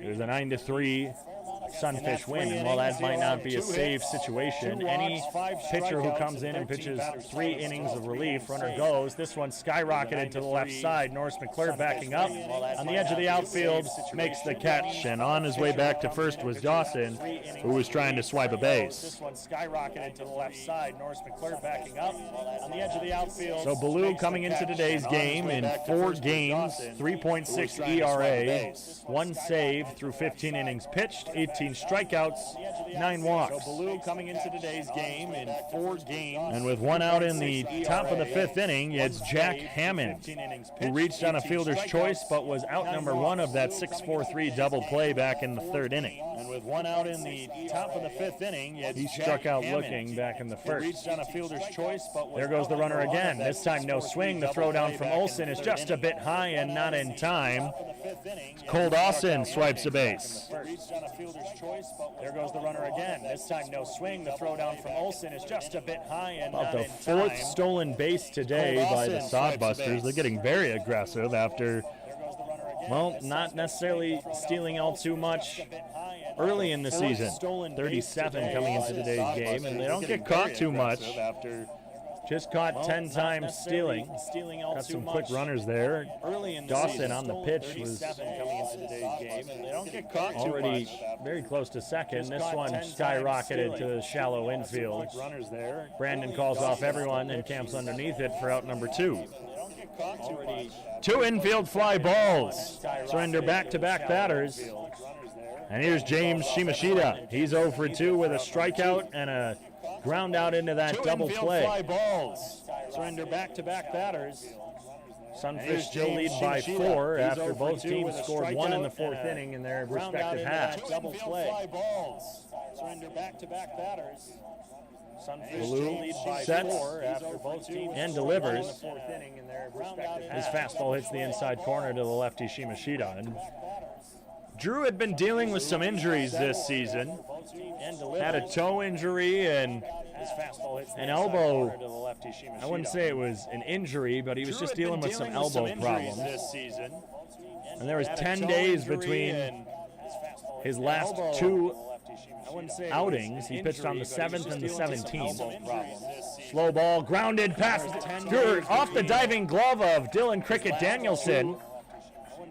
Cricket Danielson had a nice dive, but was just a bit shallow of it, or a bit shy of it.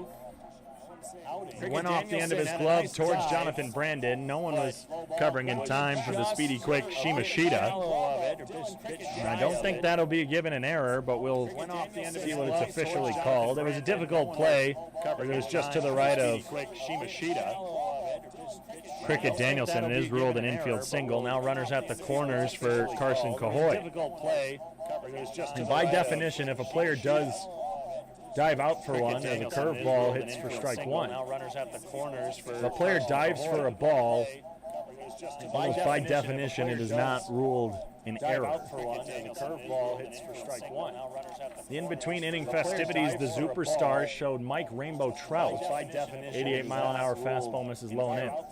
It's now a 1-1 count. Cahoy has a walk and a strikeout. He's the one run that has crossed for Hastings today. Mike Rainbow Trout dancing to the music stylings of Weird Al Yankovic.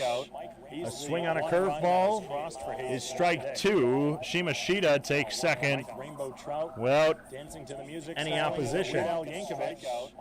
Swing on a curveball is strike Weird Al Yankovic. Shimashita takes second. That's my guy. I love him. You know, eat it, white and nerdy, trapped in the drive-through.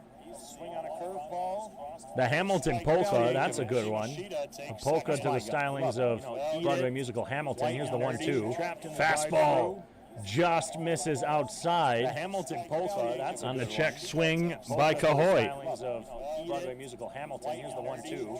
Fastball just misses outside.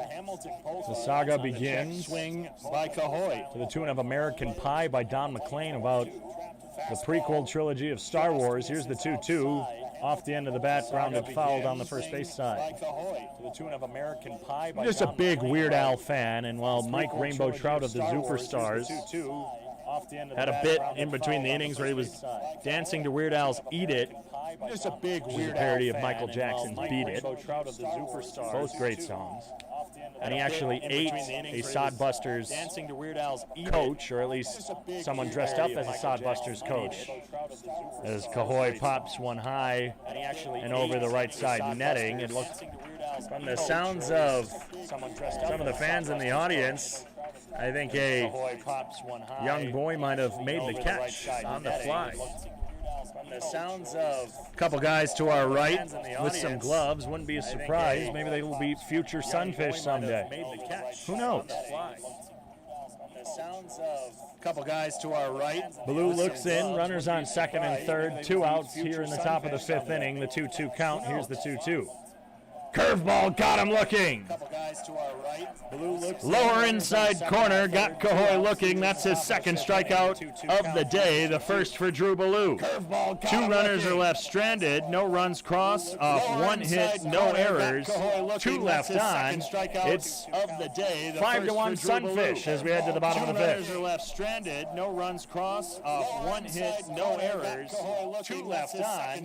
It's 5-1 Sunfish as we head to the bottom of the 5th. 2 runners are left stranded, no runs crossed, off 1 hit, no errors, 2 left on. It's 5-1 Sunfish as we head to the bottom of the 5th. 2 runners are left stranded, no runs crossed, off 1 hit, no errors, 2 left on. It's 5-1 Sunfish as we head to the bottom of the 5th. 2 runners are left stranded, no runs crossed, off 1 hit, no errors, 2 left on. It's 5-1 Sunfish as we head to the bottom of the 5th. 2 runners are left stranded, no runs crossed, off 1 hit, no errors, 2 left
Gannon Thompson will lead it off, and that's it for Trayton Scully. After 4 innings, he allowed 5 runs off 5 hits, 5 walks, and 4 strikeouts. Gannon Thompson will Thompson lead it takes off, a curveball in the outside Trayton corner Scully. from lefty Ryan After Melvin. 4 innings, he allowed From 5 Grand runs Island, off 5 Nebraska, hits, the redshirt 5 freshman walks, from and 4 Oklahoma strikeouts. Christian.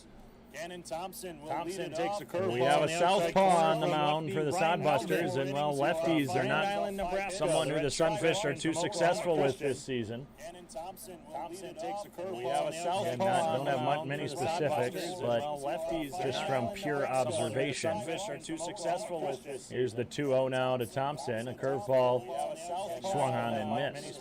Not only is he a lefty, but he's a lefty who has relied for 3 straight pitches on the curveball. And we'll see how Gannon Thompson Not only is he a lefty, handles but it in he's the rest of the a lefty at-bat. who has Another relied curveball. for 3 straight pitches on the curveball. I'm not going crazy, or at least I hope I'm not. That pitch missed away, by the way. 3 balls, 1 strike. If I'm not mistaken, every single curveball that has been thrown this inning has been 75 miles an hour. That one 73 and swung on and missed by Thompson. Straight curveballs from Ryan Melvin. It was a 16.2 ERA through 5 appearances this season, 3 1/3 innings pitched, 3 strikeouts, 6 walks. From Ryan Melvin. His last appearance on the 18th against the Western Nebraska Pioneers. This curveball drilled hard into right center field. That's going to fall for a base hit and bounce off the wall. Thompson's digging to second. The throw in from Jackson. Thompson's rounding second, heading to third. The ball's going to bounce into the glove. Thompson slid around it, but Sam Barrett's calling it out. Digging to second. The throw in from Jackson. It didn't look like any contact was made by Matt Rodriguez on the slide by Gannon Thompson. That was also a risky run all the way to third for Thompson when the throw already hit the cutoff man Cole Dawson by the time he was rounding. Third base coach Lane Hubsey was standing on third after that call, so that's going to be a, if I'm not mistaken, 9-6-5 putout. The first pitch, a curveball, misses for a ball to Dane Frazier. That's the second time this season a Sunfish who has hit a hard ball and tried stretching it into a triple has been thrown out and called out by Sam Barrett. The 1-0 curveball hits the outside zone to Dane Frazier. And tried stretching it into a triple, has been thrown out. Tanner Wilson's triple came with 1 out against the Souris Valley Sabre Dogs in Game 3 of that series a few weekends ago. Time is called as Melvin steps off and says, no, that's on me, just need to regroup. 1 ball, 1 strike, 1 out here in the bottom of the 5th inning. Time is called as Time a very slow, I want to say it's a curveball. It was still another breaking ball. I'm not sure exactly what Melvin all throws, but that one was 65, much slower. It missed high. 2 balls, 1 strike to Frazier. This time, another 75-mile-an-hour curveball is called a strike on the check swing by Dane Frazier, pointed at by Tristan Jones, saying yes, he went. But Tanner Wilson hit one deep to left center against the Sabre Dogs, was stretching it into a triple. Later shown photo and video review that, well, he was safe, but Sam Barrett rung him up. This one, a liner into right center field. This one's going to fall for a base hit again. Dane Frazier is only going to stay at first. This one didn't bounce off the right field wall, as did Thompson. So this one's going to fall for a base hit again. Dane Frazier. when you go to the curveball for every single pitch, as Melvin has, well, you're bound to get hit a few pitches in. So both Thompson and Frazier wait a couple pitches before taking one into the outfield. Thompson, with a little more power behind his, got his all the way to the wall. Frazier just blooped one into right center field. Dylan Cricket Danielson steps up with 1 out. He's 0 for 2 with strikeouts. Takes the curveball for ball 1. Just blooped one into right center field. Dylan Cricket Danielson steps up with 1 out. And while He's 0 for 2 with strikeouts. Frazier and Thompson got a hold of some curveballs, after seeing a few, Cricket Danielson usually struggles with the breaking stuff. 75 outside, it's 2-0. Got a hold of some curveballs. After seeing a few, Cricket Danielson usually struggles with the breaking stuff. 75 outside. 5-1 ball game here in the bottom of the fifth from Caras Park. The sun shining straight into the eyes of the pitcher Melvin as his now fastest curveball of the inning, 76, misses away, and Cricket Danielson is up 3-0. The pitcher Melvin as his now fastest night on Superstars night. We've seen Harry Canary, Kevin Durant Eater, Mike Rainbow Trout. This time a curveball just hits the outside part of the plate. It's 3-1. Tim Tebow, Kevin Durant Eater, Mike Rainbow. That's all we've seen so far. All that's left that's on the dock is, no pun intended, on the dock, Tommy Swordfish. That's all we've seen so far. All that's curveball in the dirt. That's on the dock. Cricket Danielson reaches for the first time today on the 5-pitch walk. Curveball in the dirt. It's the top of the ninth now from Omaha. For the first time Texas today and Mississippi State still tied at 3. 5-pitch first batter at 1-2. A slider missed low. It's the top of the ninth now from Omaha. It's Kenneth Dutka, the 9-hole hitter, steps up with 1 out. Runners on first and second. It's 2-2. Dutka takes a curveball in the dirt. Kenneth Dutka, the 9-hole hitter. Unless I'm calling these pitches wrong, which I don't think I am. All Ryan Melvin has thrown is a curveball.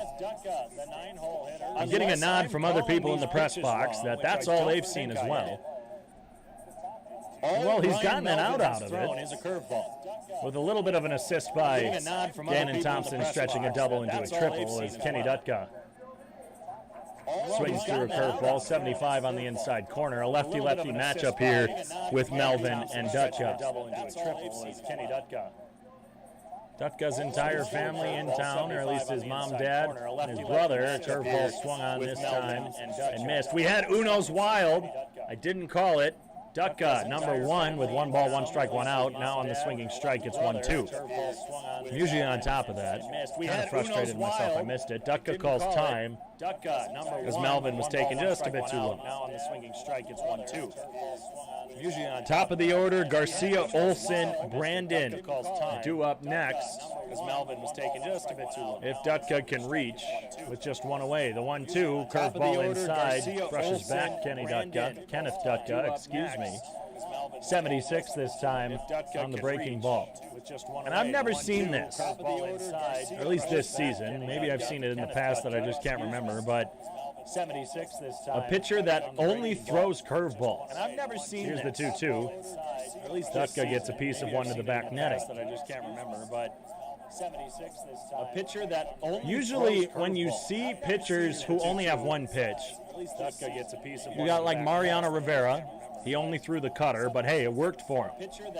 He's the best cutter in baseball history. Usually have some fastball hitters. You usually see pitchers go for 2 pitches, a fastball and then a breaking ball. People like the Milwaukee Brewers reliever Josh Hader with a fastball and a slider as Dutka chases one in the dirt, strikes out swinging. It's 2 outs here in the bottom of the 5th inning. Again, another out on just straight curveball. Strikes out swinging. It's 2 outs here in the bottom of the 5th inning. Again, another out on just straight curveball. Yeah, usually you got the pairings. Right now we've seen roughly just mid-70s to low 70s. I think it bottomed out. There was 1 pitch that was 65. I think that just got out of the hand of him. As Benito Garcia takes a pitch. Well, 68. There we go. To low 70s. I think it bottomed out. There was 1 pitch that was 65. I think that one, a curveball in the dirt taken by Garcia. Runners on first and second. The Sunfish still lead by 4 here in the bottom of the 5th. Bottomed out. There was 1 pitch that was 65. I think that one, a curveball in the dirt taken by Garcia. Runners on first and second. The Sunfish still lead by 4. And mostly breaking pitches, and it's been the lowest we saw was 65. That was just once. We just saw 68 there. Otherwise, it's been between 70 and 76. Mostly breaking pitches. This time, 75. The lowest we saw was 65. Misses low. It's 2 balls, no strikes. And I'm kind of being told 70 and 76. That might actually be a fastball. It's just got a little bit of a break to it. Misses low. It's 2 balls, no strikes. And I'm kind of Topping out at the 75-77 mark. Be a fastball. Coming out just at a weird release.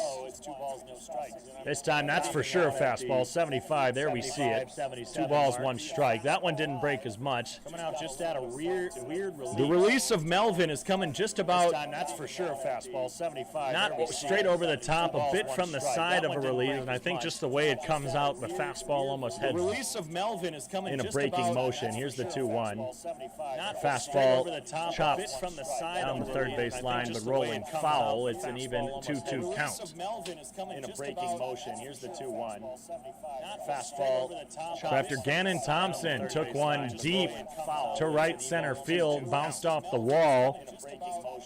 He was thrown out trying to extend a double into a triple. Thompson took one deep. A single by Dane Frazier, a walk by Dylan Cricket Danielson puts runners on first and second, and a strikeout by Kenneth Dutka puts 2 outs on the board, and now a 2-2 to Garcia. Single by Dane Frazier, a walk 69-mile-an-hour curveball misses high. It's a full count. And a strikeout by Kenneth Dutka puts 2 outs on the board, and now a 2-2 to Garcia. Single by Dane Frazier, a walk 69-mile-an-hour full count. 2 outs, bottom of the 5th inning. Strikeout by Kenneth Dutka puts 2 outs on the board, and now a 2-2. Runners will be off on the pitch, most likely. Now full count, 2 outs, bottom of the 5th Melvin inning. gets his pitch from his catcher Feeney and delivers a curveball high. Off on the pitch, most likely. A 2-out walk Melvin gets drawn his by pitch Benito from his catcher Garcia Feeney loads the bases for and Will delivers Olson. A curveball high. Off on the pitch, most likely. And Olson, who has only had 1 at-bat today against Trayton Scully. Benito Garcia loads the Well, he bases walked. for Will Olson. Now with the bases loaded, 2 outs, the And Olson, who Augustana has only boy had one steps at-bat up today with the against potential to Trayton drive in a Scully. few more. Loads the bases for Mound Will Olson. visit by the Sodbusters. The bases loaded, 2 outs. Makes The this a perfect time to take a quick trip around the Expedition League here in the bottom of the 5th inning. From Dakota Community Bank and Trust Ballpark, the Badlands Big Sticks lead the Mining City Tommyknockers 4-0. The Tommyknockers have been down bad with a 5-game losing streak. The Badlands Big Sticks lead the Mining City Tommyknockers 4-0. The Tommyknockers have been down bad. And in the bottom of the 4th from Black Hills Energy Stadium in Spearfish, it's the Sasquatch and the Western Nebraska Pioneers tied at 1. From Hyde Stadium in Pierre, where the Superstars were yesterday, it looks like we're having a pitching change for the Sodbusters. And in Hyde Stadium, the top of the 5th, the Whiskey Jacks lead the Trappers 8-4. We'll get to the rest of the tour around the Expedition League when we return after this pitching change. We'll let you know who it is. So we'll be back on the Sunfish Radio Network and the Sunfish live stream on YouTube with 2 outs in the bottom of the 5th inning after this. We'll let you know who it is.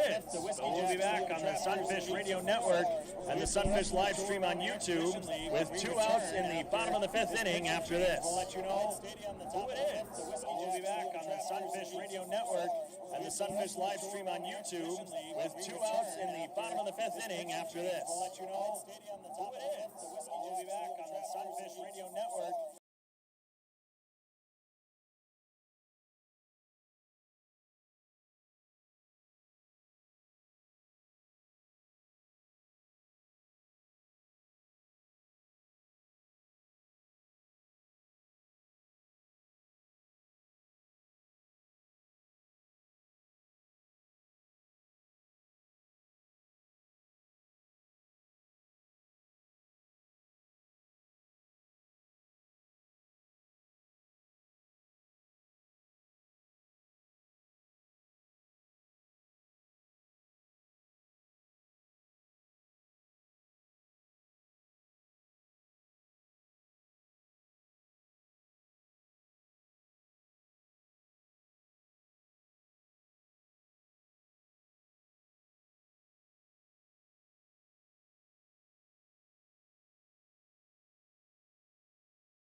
Ryan Melvin can't make it out of one inning. He gets 2 outs, allows 1 hit, 2 walks, 1 strikeout. But the bases are loaded, and it's Jake Schroeder who throws a fastball just high to Will Olson for ball 1. Schroeder for Hastings this season has a 7.31 ERA in 7 games. He's started 2 of them. This time a pitch misses in the dirt, stopped by Feeney. 2 balls, no strikes to Will Olson, who walked in his only plate appearance today. 16 innings pitched, 15 strikeouts, 13 walks for Schroeder out of Washburn. He's a Hastings native, as this time 84 miles an hour on the radar gun hits the lower outside corner of the strike zone for strike 1. That one looked a bit low to me. Will Olson doesn't seem all too bothered by that one. 5 runs off 6 hits, 2 errors for the Sunfish today. This time a fastball at the knees makes it an even 2-2 count with 2 outs.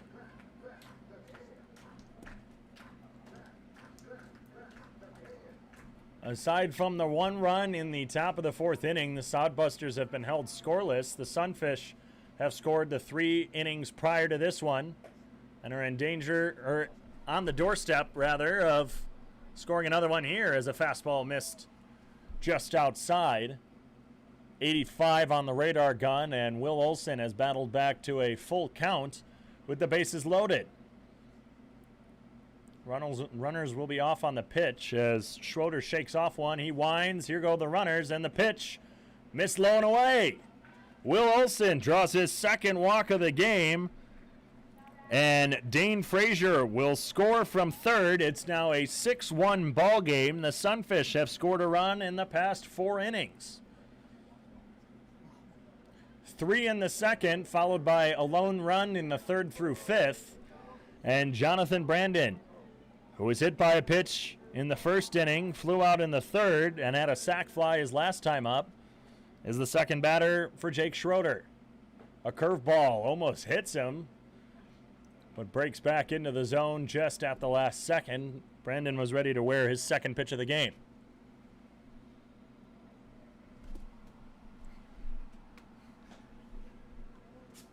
Jonathan Brandon, a late strike call from Tristan Jones on the outside corner, evens out the count 1-1. He's got a little bit of smile on his face. That's 2 pitches in the lower outside corner that Jones has called strikes in back-to-back batters. Here's the 1-1. And there it is. Well, no. A curveball, 61, thrown right behind Jonathan Brandon. I thought it got a piece of him. He wasn't even trying to trot back to first. Conor Feeney tossed the ball right back to his pitcher, and Tristan Jones was silent, so I guess no hit batter. Fastball low and away makes it a 3-1 count. Schroeder has already walked in a run this inning, in danger of walking in a 2nd one. Just a few weeks back, the walk was the Sunfish's friend, as several runs would cross against the Trappers on a 12-walk game, and now Jonathan Brandon draws another 2-out walk, and another run will score. Dylan Cricket Danielson crosses after walking with just 1 out earlier on this inning. Benito Garcia heads over to 3rd, Will Olson to 2nd, and now it's Jonathan Brandon, Benito Garcia, and Will Olson on the bases for Norris Mcclure. Schroeder quick on his work. A fastball is taken opposite field over the football complex to our left for strike 1. That foul ball presented by Keg Chicken. Order it, eat it, crave it. And if I find that foul ball in the windshield of my minivan, well, I'll definitely have some depression Keg Chicken to eat. A lot of it, too. Keg Chicken's delicious, and, well, if I have to go and fix my windshield, I'll be pretty upset about it.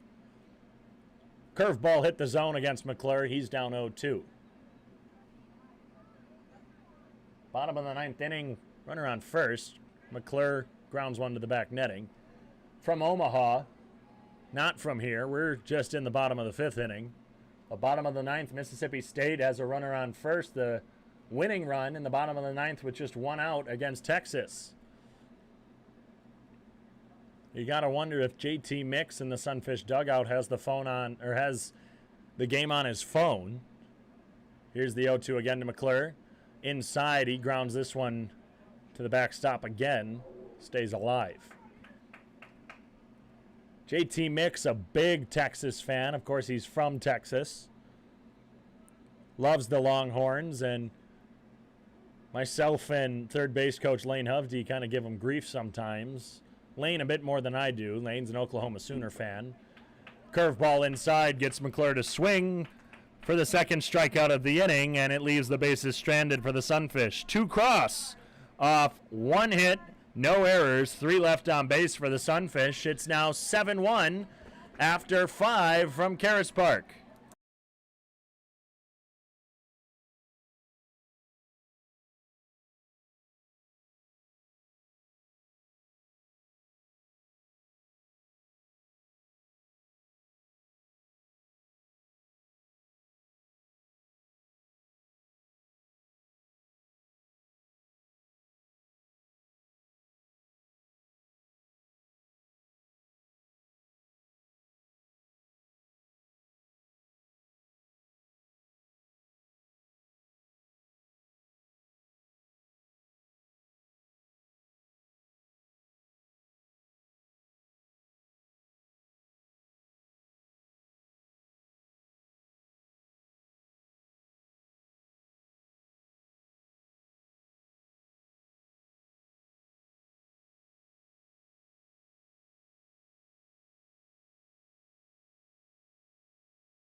An update from Omaha. The Mississippi State Bulldogs will face Vanderbilt in the College World Series final after Mississippi State walked it off in the bottom of the 9th inning. They win the game 4-3, and they're headed to the College World Series final after they walk it off against Texas. Drew Ballou still on the mound for the Sunfish, deals a curveball low and away to the leadoff man for the Hastings Sodbusters, Matt Rodriguez. Rodriguez 0 for 2 today. Ballou in his second inning of work after relieving Brooks Capel. Here's the 1-0. This time a curveball hits the outside corner. It's now 1-1. So much to the chagrin, at least I'm assuming, but I'm not sure if he's gotten the update yet, but JT Mix must be upset in the Sunfish dugout. This time a forkball misses away. It's 2 balls, 1 strike. Mix, a big Texas Longhorns fan. He was excited. I texted him last night as the Longhorns took the lead against the Bulldogs. A foul to the back netting evens the count at 2. I texted him last night after the Longhorns took the lead late in the game on a 2-run home run in the 9th inning, and he texted me back, "Yeah, I'm going nuts." He was at a wedding last night, had the game on his phone Went absolutely crazy on the dance floor. It's the top of the 6th inning. The Sunfish lead by 6. Here's the 2-2. Low and away. Will Olson couldn't get the backhand on it. That rolls away from him. It's a full count.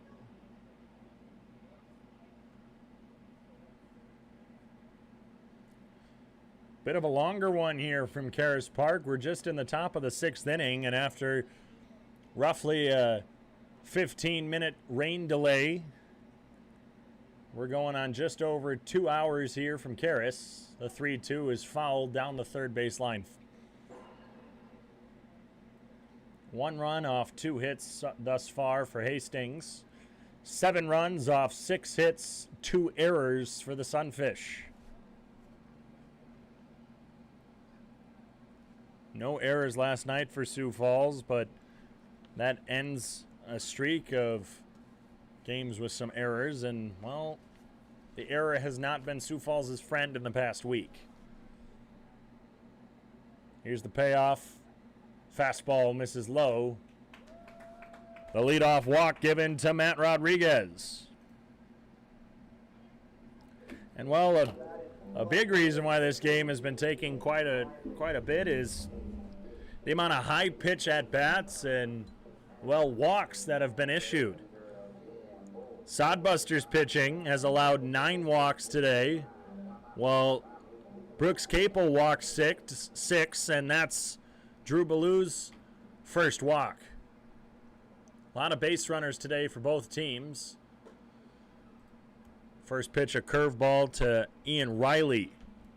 He walked and grounded out in his 2 plate appearances. Finishing up our trip around the Expedition League, the Casper Horseheads trail the Canyon County Spuds 3-2. Pickoff attempt at first, no tag by Cricket Danielson. And from historic Moeller Field, the Fremont Moo look to snap their 5-game losing streak as they lead the Sewers Valley Saberdogs 7-3.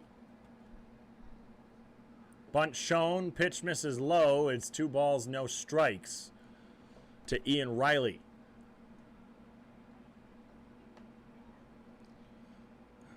The Tommyknockers trail the Big Sticks 5-0, just refreshed my page in the top of the 7th. From the top of the 5th, the Sasquatch pulled ahead. It's 3-2 over the Western Nebraska Pioneers.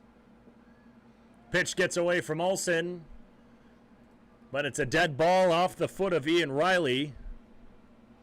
I was wondering why he was heading down to first. That was only ball 3. But he was hit, and that's the first hit batter of the night for the Sodbusters. And the first 2 are aboard on a walk and a hit by pitch. It's Conor Feeney now for Hastings. The Trappers trail the Whiskey Jacks 8-4. The Spuds lead the Horseheads 6-2 in the bottom of the 2nd. And the Moo lead the Saberdogs 7-3 from historic Moeller Field in Fremont. That's where the Sunfish are headed on Monday for a makeup game. Slow forkball crosses the plate. 73 miles an hour. That's right. Drew Ballou throws a forkball. I knew a forkball was a thing. Never had really seen someone throw it, and Drew utilizes it every so often. Here's the 0-1. This time a slow curve hits the exact same spot. It's 0-2. And with the season winding down, if I'm not mistaken, the first half of the season, the season goes all the way till August, the actual Expedition League season. Here's the 0-2 to Feeney as Ballou checks back at second and delivers. Fastball high, swung and a miss. The throw down to first, bounces into the glove of Cricket Danielson. Good stop on that one. Almost a throwing error that would go into right field and advance the runners. Strikeout swinging. The second K of the day for Drew Ballou takes us to the top of the order, the lefty Omar Jackson. But it seems like the Western Nebraska Pioneers have pulled away with the Clark division. They trail by 1 right now in the top of the 5th, but that's nothing for the Red Hot Pioneers. Fastball misses low to Jackson at the ankles. The Pioneers currently on an 11-game winning streak, which ties the longest winning streak by any team in the Expedition League this season. The Moo started off the season winning 11 after losing to Hastings. This time a curveball misses high. It's 2-0. Quite a few of the Sodbusters wins and quite a few of the Moo's 8 losses have been against the Sodbusters, who in the series against the Sunfish this season have 1 win and no losses to Sioux Falls. Jackson gets a piece of this one. It's in foul territory down the third base line, and it hooks just a bit foul. Mcclure can't make a grab on it. It's 2 balls, 1 strike.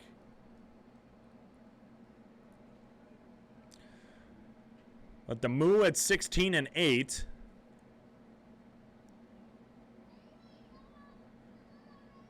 And the Spearfish Sasquatch at 16-9 are far enough behind where it looks like the Pioneers are going to take the first half of the season and secure themselves a spot in the Expedition League playoffs at the end of the season.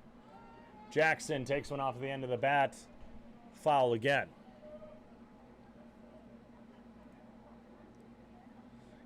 Today's standings, the Sasquatch and the Moo, both 5 games behind the Pioneers. And while there's roughly just about 4 or 5 days left in the first half of the season, the 2-2 swung on and missed. Curveball got him, 74 on the radar gun. That's back-to-back strikeouts for Drew Ballou.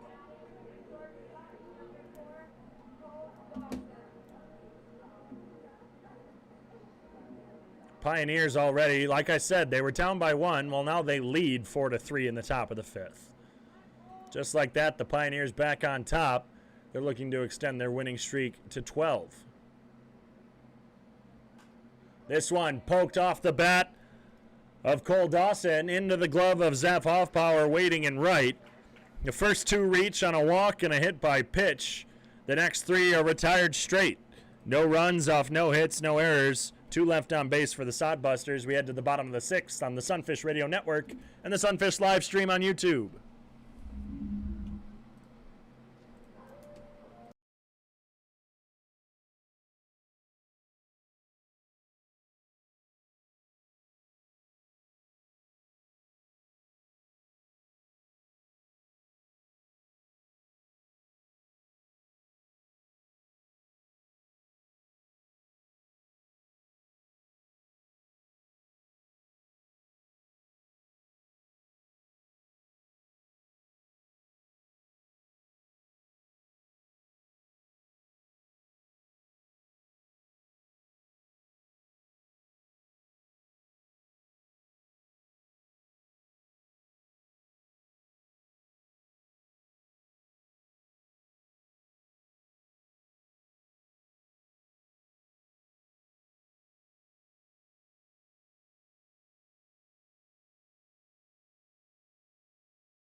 Drake Schroeder returns after walking 2, coming in with the bases loaded in the last inning. The first pitch, a curveball behind the back of Zeph Hoffpower, just misses. Well, just misses hitting Hoffpower, not just misses the zone. The 2 runs he walked in were credited to Ryan Melvin, who did get the bases loaded. This time, a fastball misses low and away. It's 2-0 to Hoffpower. Hoffpower walked, singled, and flew out his 3 times up. He scored back in the second. Fastball misses low. It's 3-0 to Hoffpower. As we headed into that break, we were talking about the Clark Division standings. So the Pioneers basically have secured themselves a spot in the Expedition League playoffs. Records will reset. Fastball right down the middle makes it a 3-1 count. After the halfway point, the 32-game mark for the Expedition League. Off-power takes one off the end of the bat, out of play. Records will reset. And everyone will start anew, and we'll see who can win the second half. See if the Sunfish can make a run for it in their inaugural season. Off-power fouls another one. In the Lewis side of the things, it's basically the Sabre Dogs division to take. Second place Badlands Big Sticks are 14-11 compared to the Sabre Dogs 18-8. Hoffpower takes a pitch at the chest looking for a strikeout. It's his first strikeout of the day. Schroeder's second.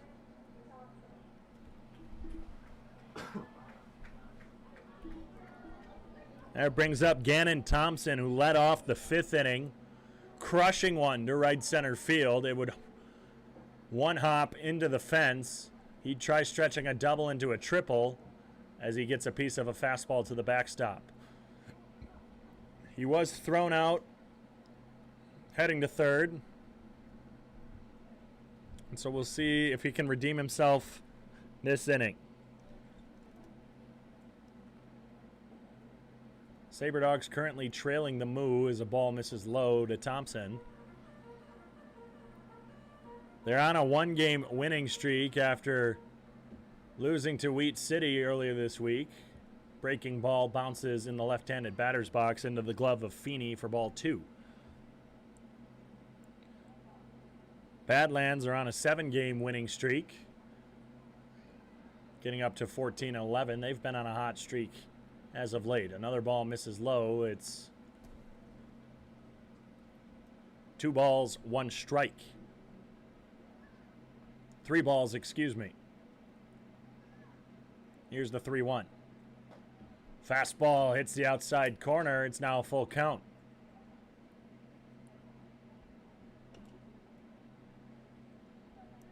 But the thing again about the first half of the season, especially in the Clark division, that I know of a bit more. Here's the payoff. This one drilled high into right center. Coming over is Cahoy to make the catch for out number 2. But I mentioned it on the broadcast yesterday, but I'm just going to reiterate this. The Sioux Falls Sunfish, in this first half of the season, in their first 32 games, will have played the same 2 teams 20 out of their first 32 games. The Wheat City Whiskey Jacks and the Pier Trappers. Fastball misses high to Frazier. 20 of their first 32 games are against the Pier Trappers and the Wheat City Whiskey Jacks. 12 against the Trappers, 8 against the Jacks. This time a breaking pitch misses low and away. It's 2 balls, no strikes. And the Hastings Sodbusters and the Fremont Moo have also played each other 12 times. Now, I don't know if the Sodbusters have a team which they have played 8 times to make it the first 20. This time a fastball on the lower outside corner. Tristan Jones has been liking that pitch. He's been consistent with it. He's called it a strike to Jonathan Brandon and Will Olson in back-to-back at-bats. The 2-1, a curveball swung on and missed by Frazier. It's now 2 balls, 2 strikes, 2 outs here in the bottom of the 6th inning.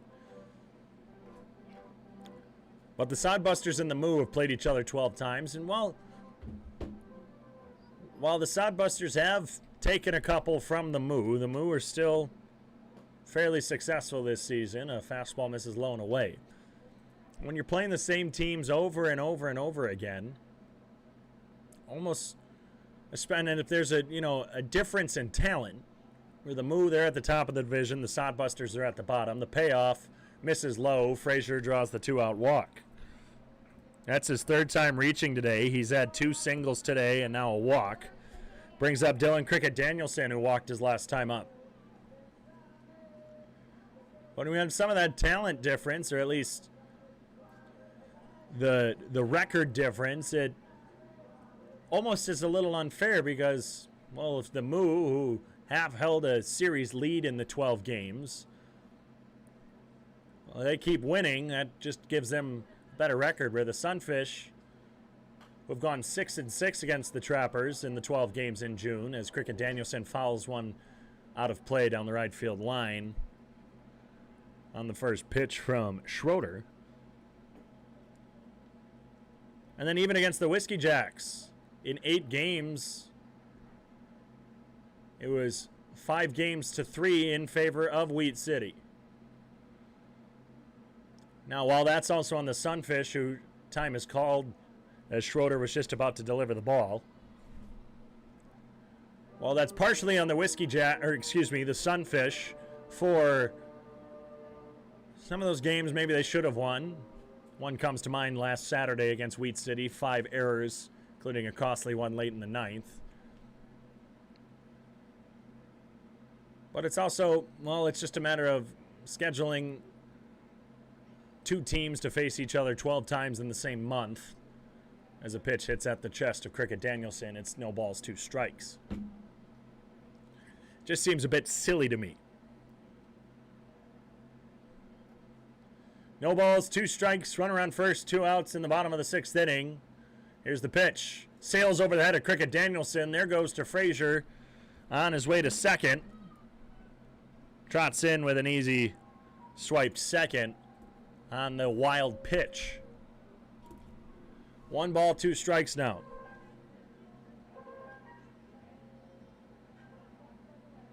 And the other thing that gets me is, well, 8 games against Wheat City. Wheat City's in the Lewis division, which is not where the Sunfish are. They're in the Clark. So the first half of the season, 8 games against a team that's not even in your division, a fastball fouled to the back netting. It's 1 ball, 2 strikes. In the Clark division, the Sunfish have only had 2 games against Fremont. They'll have one on Monday, so 3 in the first half of the season against the Moo. They were supposed to have 3 at the first series of the season after 1 got rained out. The Sunfish haven't seen the Pioneers or the Spearfish Sasquatch yet. And it's just 6 teams in the same division. You should at least see everyone in that first half of the division, in my opinion. The 1-2 fouled to the back netting. The Sunfish have played against the Moo, the Trappers, and now the Sodbusters in the first half. They'll see Spearfish this coming week. But in terms of the Lewis division, the Sunfish have seen Wheat City and Souris Valley. Well, instead of playing those 2 teams, why not play the Pioneers and the Sasquatch in the first half and get those out of the way, and then maybe start doing the interleague stuff at the end. Curveball just misses. I believe that was inside. It's now a 2-2 count. Good eye there by Dylan Cricket Danielson.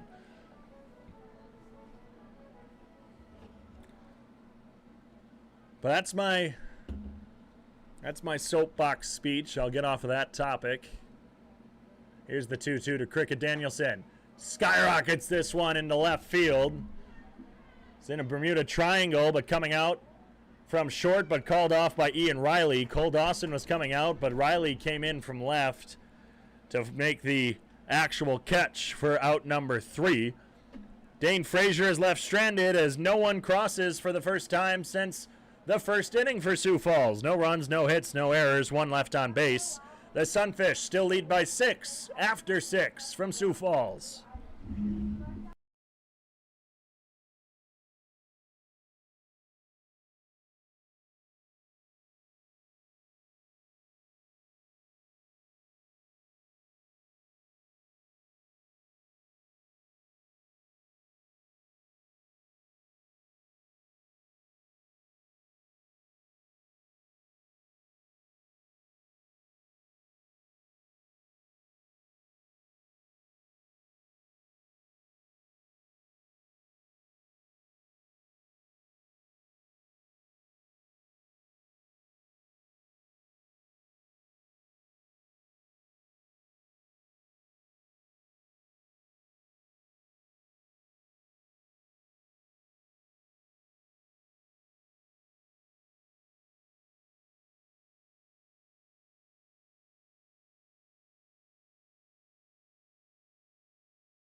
Tyler Monroe kicks off the top of the 7th inning against Drew Ballou, who enters his 3rd inning of relief for Brooks Capel.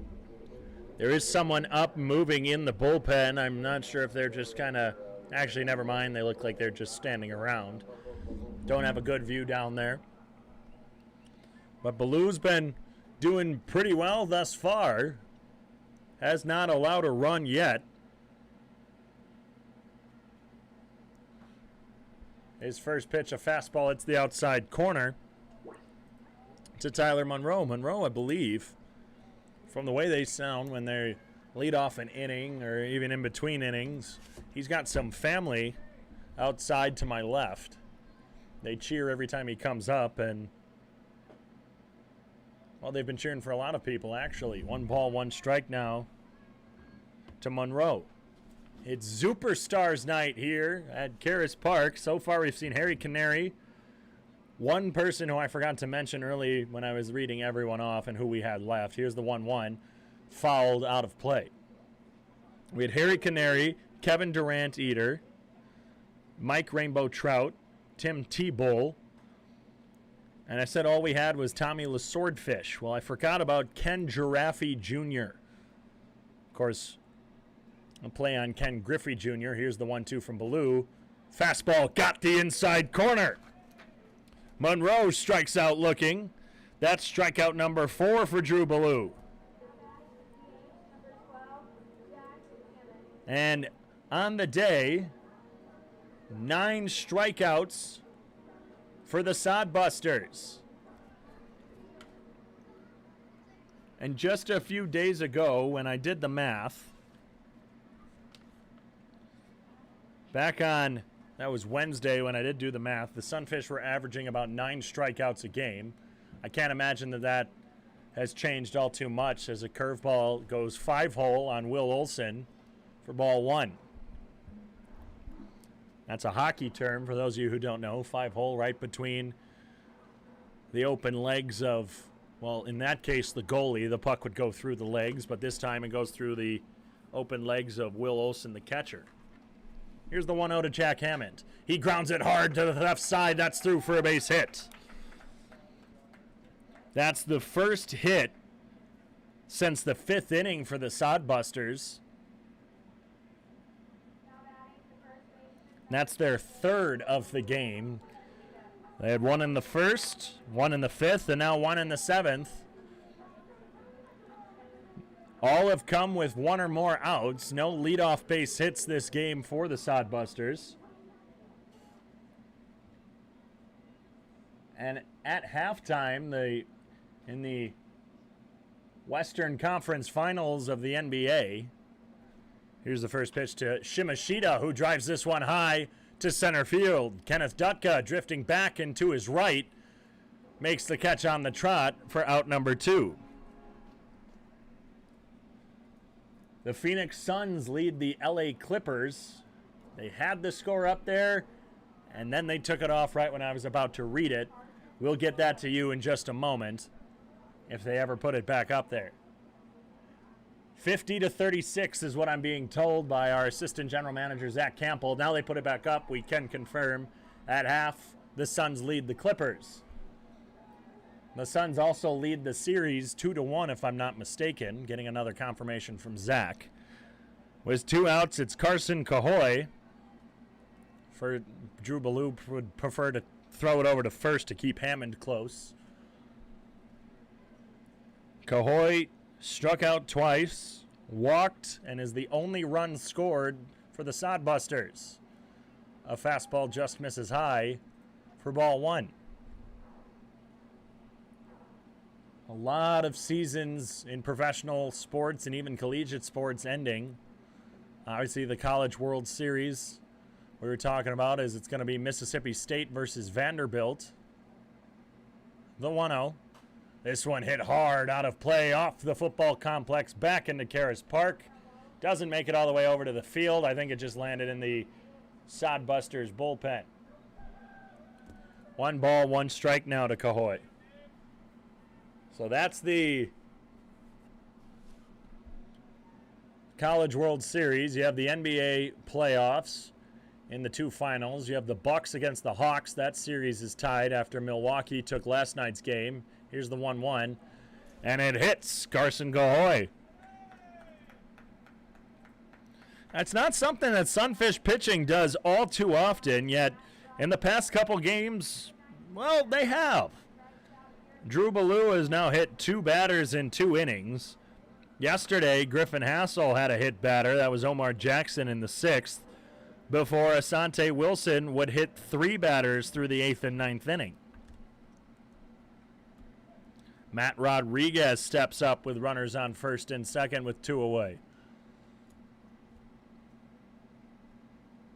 Here's the first pitch, a curveball. Hits inside for a strike. Let's see, have the Bucks and the Hawks. Milwaukee Bucks and Atlanta Hawks tied at 1-1. Their game's tomorrow. The Suns are leading 2-1 in the series in the Western Conference Finals. Here's the 0-1, curveball in the dirt.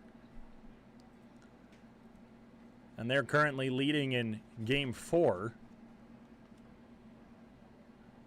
And then in the Stanley Cup playoffs, last night, the Tampa Bay Lightning took Game 7 against the New York Islanders, and back-to-back years, the Tampa Bay Lightning are going to the Stanley Cup Finals. Fastball swung on and missed by Rodriguez.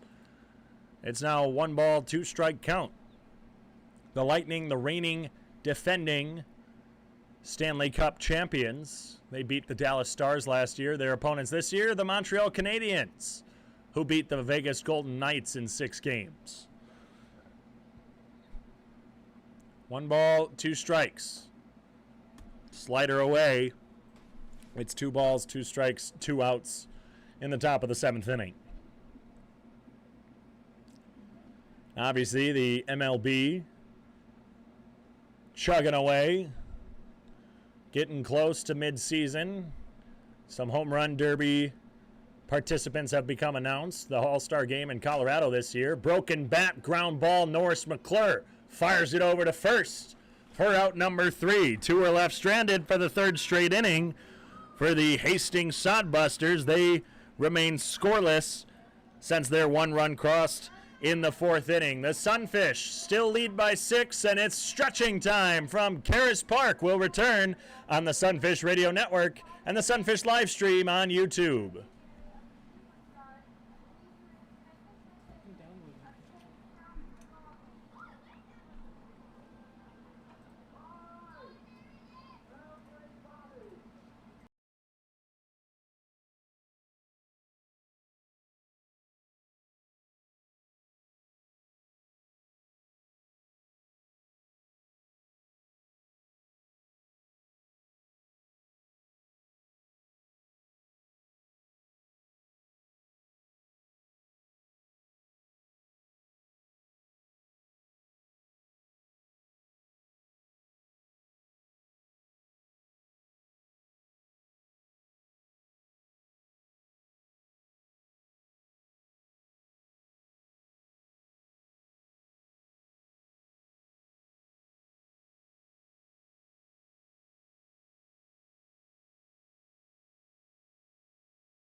It's Kenneth Dutka leading it off here in the bottom of the 7th inning, thanks to the Superstars, as Dutka takes the first pitch high and deep to left field, hooking just foul, just into the beer garden down the left field line.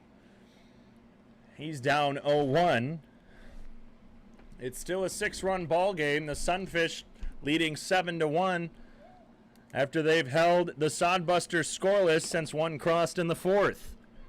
Kenneth Dutka singled and scored in the 4th, struck out and grounded out his other 2 times. He did have an RBI on the ground out.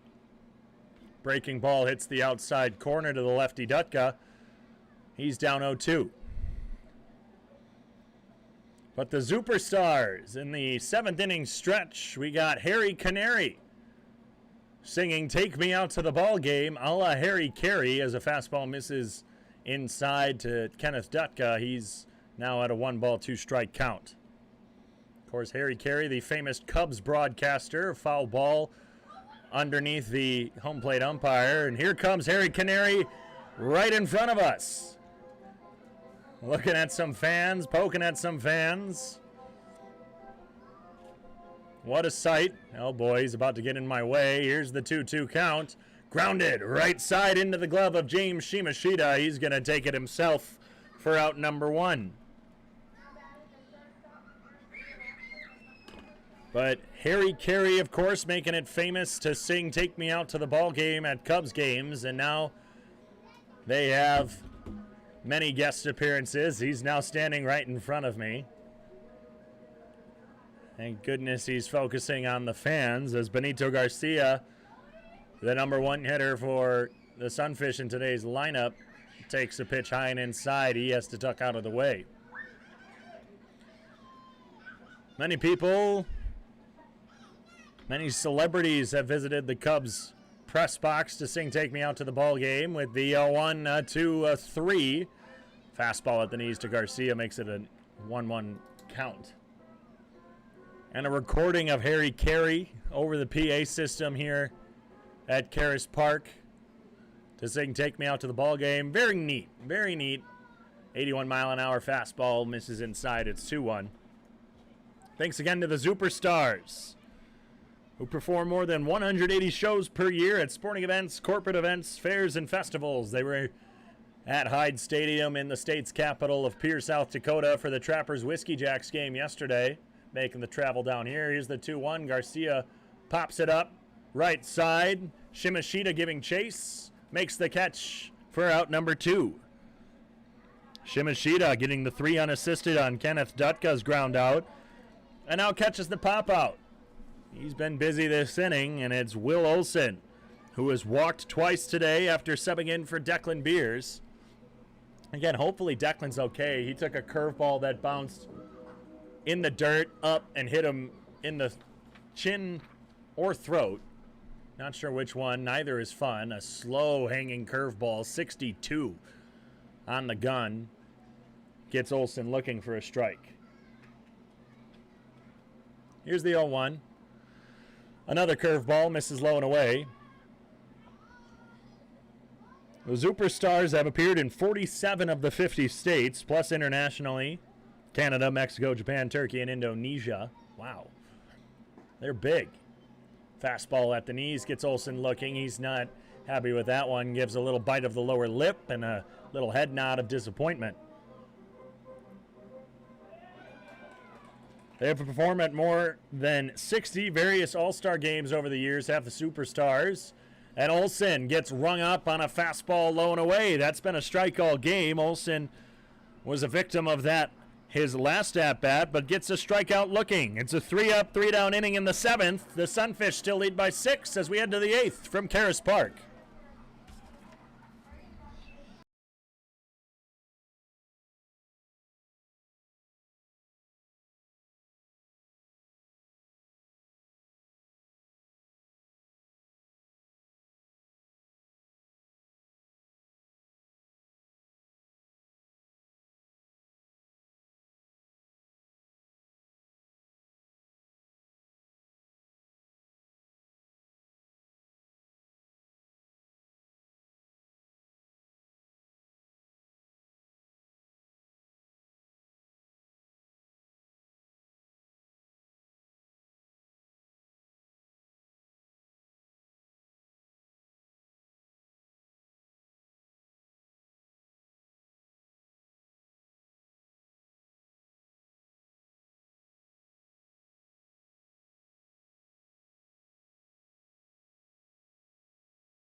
Ian Riley kicks it off for Hastings, one of the many lefties in this Sodbusters lineup.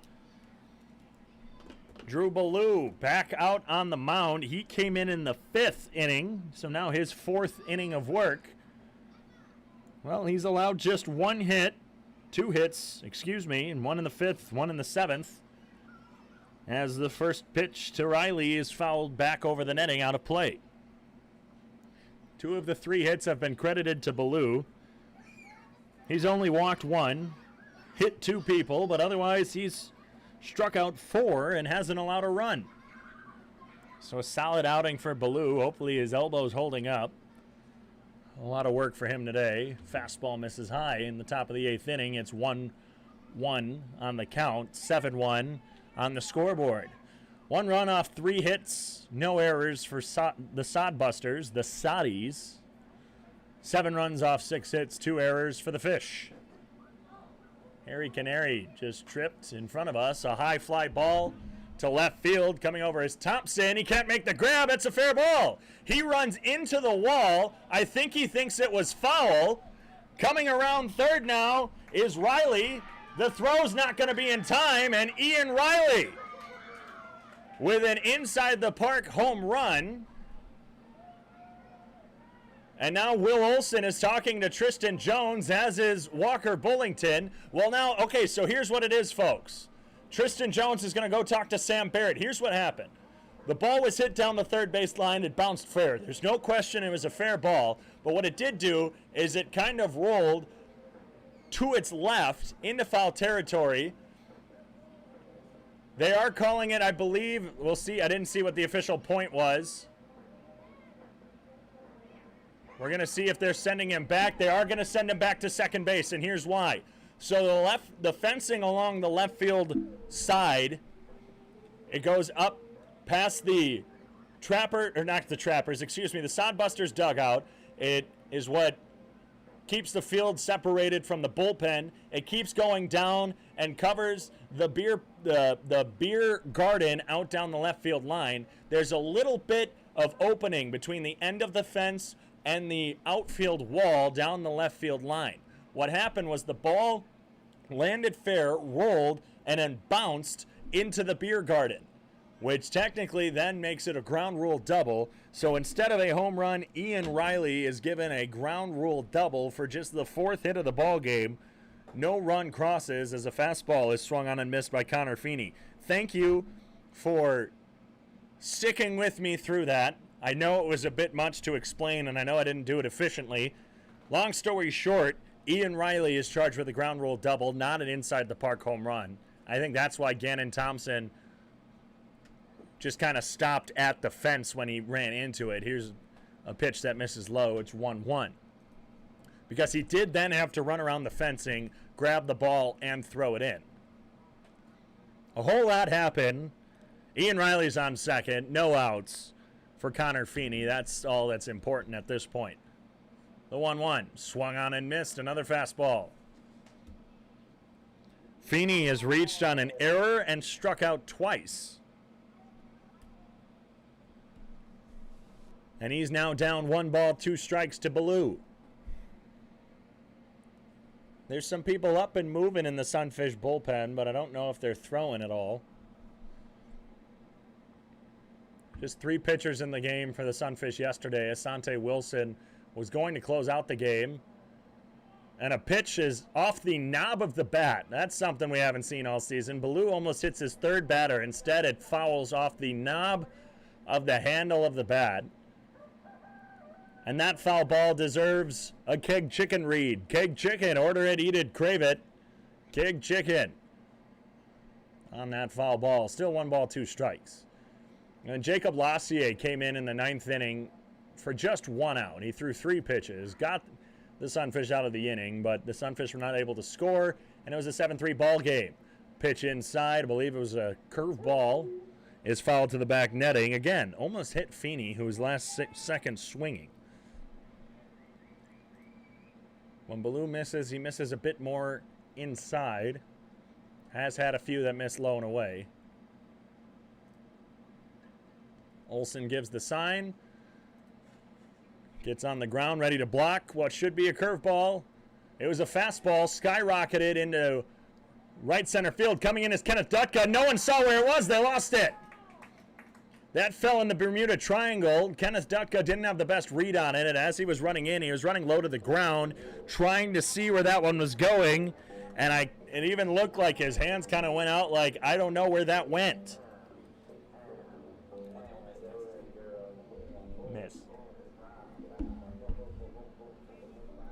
So now runners at the corners. Apologies for that, fans. Just had a Sodbusters fan ask me who won the Mississippi State-Texas game. Had to let them know. They're calling that a single. It did fall in the Bermuda Triangle. Bunt shown by Jackson. He can't get it. Squared around still. 84 on the fastball for strike one. So back-to-back base hits to lead off this 8th inning. And the Sunfish have been here a few times already today with the 2 leadoff getting on. This one off the end of the bat, down the left field line, hooking just foul into the beer garden. A plethora of kids are running to go try and grab that one. Not even few enough for me to count. They were all moving too fast as well. A lot of kids here tonight. Again, the Superstars. Superstars. I keep saying like superstars. It's Zoo-per-stars. Omar Jackson down 0-2. There goes the runner. This one jammed him. Foul side. Mcclure gets the backhanded catch. The throw over to first. Cricket Danielson digs it out. A failed hit and run attempt. Conor Feeney was caught as he was trying to steal second, but a pop fly into foul territory caught by Norris Mcclure and fired over to first. Easy for me to say. For the 5-3 double play.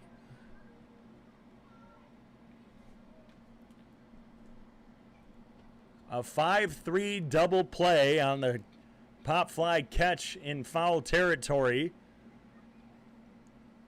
Puts 2 outs with just a runner on third. And like I said, the first 2 getting aboard has not been a problem for the Sunfish today.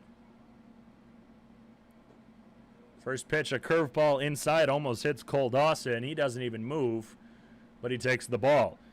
The first inning, first 2 reach. Brooks Capel gets out of it with a 3-up, 3-down after that. Third inning, bases are walked loaded on 12 straight pitches.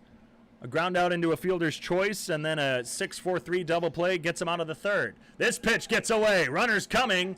Will Olson won't be able to even grab the ball to make a throw, and it's now a 7-2 ball game as Ian Riley scores from third on the wild pitch. I maybe spoke too soon, talking about how people are getting out of the inning with the first 2 getting on, but now the bases are empty. 2 outs. Drew Ballou is squatting behind the pitcher's mound, just trying to regain himself. That double play crucial, as now instead of 1 out with a run scoring and a runner on second, it's 2 outs with nobody on. Here's the 2-0 pitch from Ballou. Drilled into right center field. That's falling for a base hit. That rolls deep. And a rounding of first from Dawson. He looked like he wanted to try and stretch that into a double, but second-guessed himself and just stayed at first for the 3rd base hit of the game. Inning, excuse me.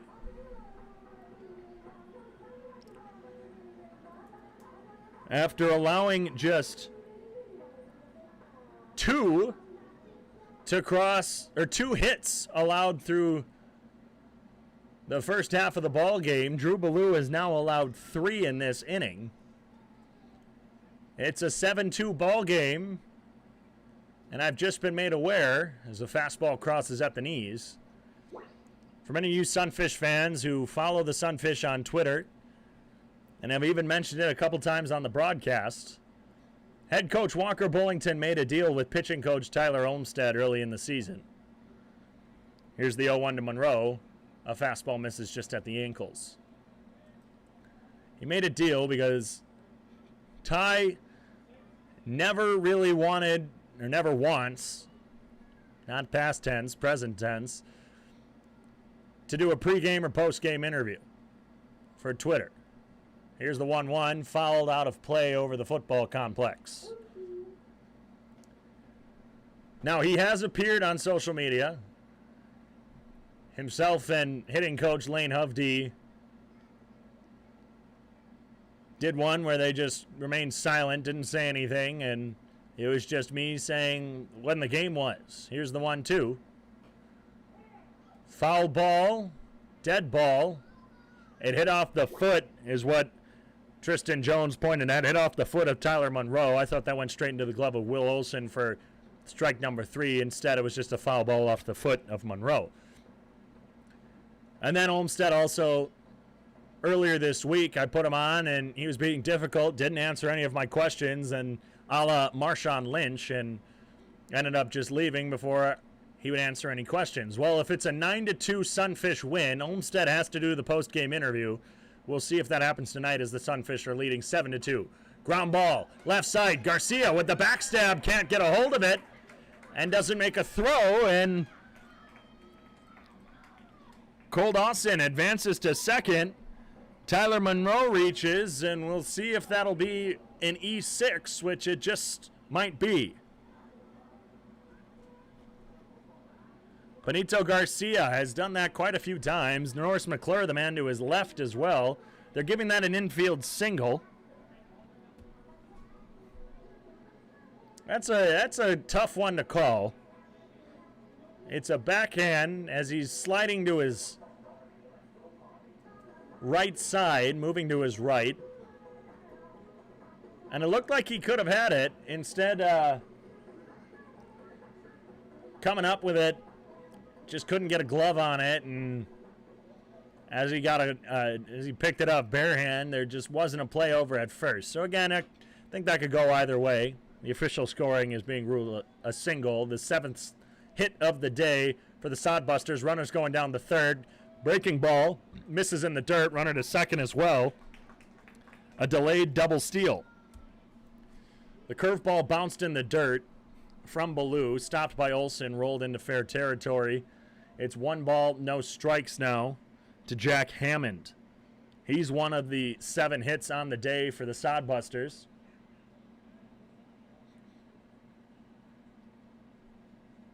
Top of the 8th inning. Sunfish lead by 5 as a fastball misses low and away. 2 balls, no strikes.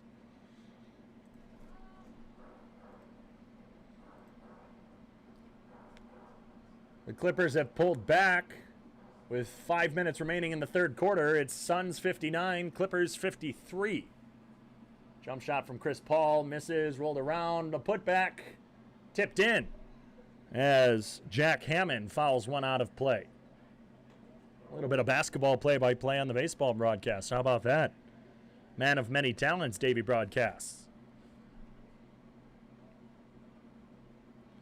Western Nebraska Pioneers down again to Spearfish Sasquatch by 2 in the top of the 7th inning. 6-4, the Sasquatch lead. The Whiskey Jacks lead the Trappers 9-4 from Hyde Stadium. While the Badlands Big Sticks shut out the Mining City Tommyknockers. Fastball just misses high. It's 3 balls, 1 strike with 2 outs here in the top of the 8th inning to Jack Hammond. The Big Sticks win their 8th in a row, improve to 15-11, while the Mining City Tommyknockers lose their 6th straight and fall to 500 at 14-14. The 3-1 grounded left side, just foul to the left of Cole Dawson, who's standing in foul territory. In the top of the 5th inning, the Canyon County Spuds lead by 7 over the Casper Horseheads. It's 9-2. And the Fremont Moo have pulled 6 runs ahead of the Souris Valley Saberdogs in the top of the 8th inning from historic Moeller Field. It's 11-5.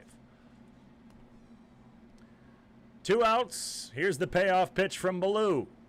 Grounder, right side off the mound. Jonathan Brandon charging, fires over to first in time. 1 run is all that crosses for the Hastings Sodbusters. 1 run off 4 hits that inning. No errors. 2 left on base for Hastings. It's a 7-2 ball game when we return from Caras Park.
Jonathan Brandon leads us off in the bottom of the 8th inning from Caras Park on the Sioux Falls Sunfish Radio Network and the Sunfish live stream on YouTube. Thank you to our sponsor, Keg Chicken tonight. Another sponsor, Texas Roadhouse. Are you looking for a job? Become the newest roadie. Texas Roadhouse is now hiring. Apply online at texasroadhouse.com.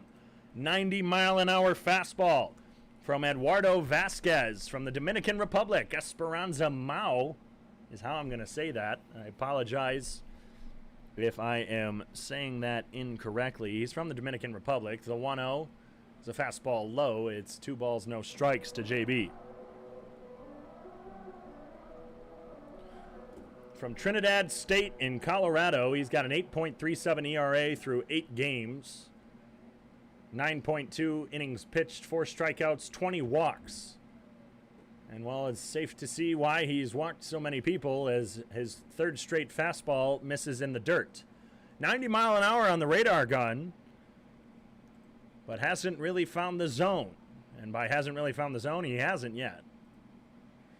Jake Schroeder's day ends with 2 1/3 innings pitched. This time a fastball misses low again, and Jonathan Brandon draws the leadoff walk. He is yet to get a hit today, but has reached base 3 times, twice on the walk, once on a hit by pitch.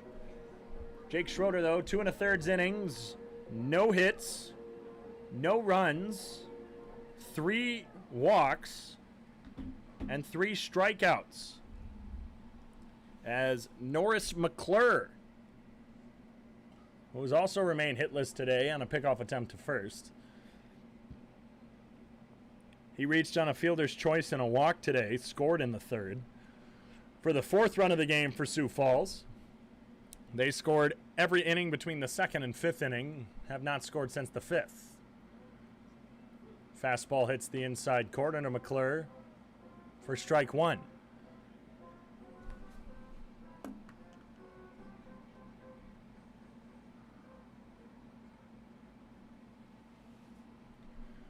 The 0-1 now to Norris. Brushes him back a bit, 88 on the radar gun, and wow. Vasquez really has some high velocity, and his last appearance was on the 24th. So Thursday against the Sioux Valley Saberdogs, another pickoff attempt, no tag by Shimashita. Went 2 innings of just 1 hit, no run baseball, 3 walks, and 9 batters faced. Just 2 innings of relief. He's had 1 start this season. Breaking ball misses away. It's now 2 balls, 1 strike. His changeup at 84 miles an hour. Unless he just took a little bit of some zip off of that fastball. It still had a nice pop out of the catcher's glove for Feeney. Just not much control for the Trinidad State product. Here's the 2-1. Grounded right side. That's through for a base hit. Jonathan Brandon will stop at 2nd. And Norris Mcclure has now extended his hitting streak. He has gotten a hit in every single game that he has been a Sunfish. He had reached in every game after drawing the walk earlier today, but now it's the hit that extends his hitting streak to 9. It's now Zeph Hoffbauer, who's 1 for 3 with a walk today. He has 2 on with nobody out. Lines one right side for a base hit. That gets through to right field. Brandon's going to be held at 3rd by Lane Hovde. And the first 3 have reached for Sioux Falls here in the 8th inning off of Eduardo Vasquez. And it's Gannon Thompson who steps up. He was robbed of a triple earlier in the game. His last time up, he flew out to right field. Gannon's a fastball hitter. He's a pull ball hitter as well. And there's a large gap out there in left center field. He takes 87 on the inside. Now Thompson's bat speed and his power mixed with the velocity coming out of the hand of Vasquez, that could prove troublesome for the Sodbusters. No grand slam has been hit by a Sioux Falls pitcher as a changeup gets Thompson to miss on the swing. It's an even 1-1 count. 86 miles an hour. So the changeup just pulling back a bit from the high 80s, low 90s of Vasquez's fastball. Here's the 1-1. This time a breaking pitch misses low. It's 2 balls, 1 strike.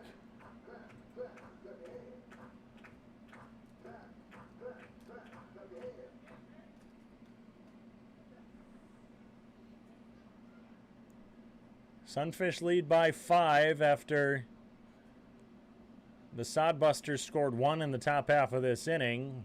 Here's the 2-1. 89-mile-an-hour fastball hits the lower part of the zone, evens the count at 2 balls, 2 strikes. Thompson thought that one was a bit low.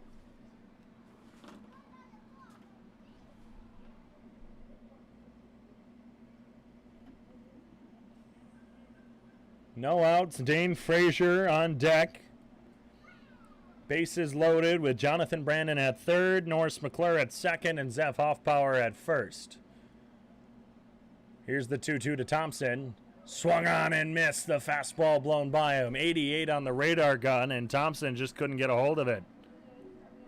Strikeout number 1 for Vasquez on the day. And on the season, that marks strikeout number 5. Through now 10 full innings pitched. The 1 out needed to get the 10 full. He came in with 9 2/3. Dane Frazier now with the bases loaded, 1 out.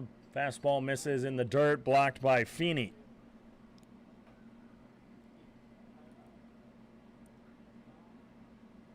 All season, the Sunfish have struggled with the bases loaded. They need 2 to cross if pitching coach and first base coach Tyler Olmstead is going to do the post-game interview with me on Sunfish Twitter. Everyone's rooting for that, I know. Fastball inside. Well, everyone except Tyler himself.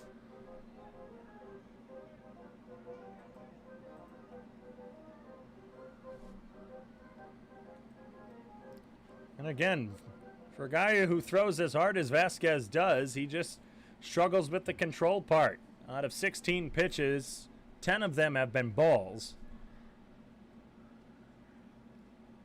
And he's already behind 2-0 to Frazier.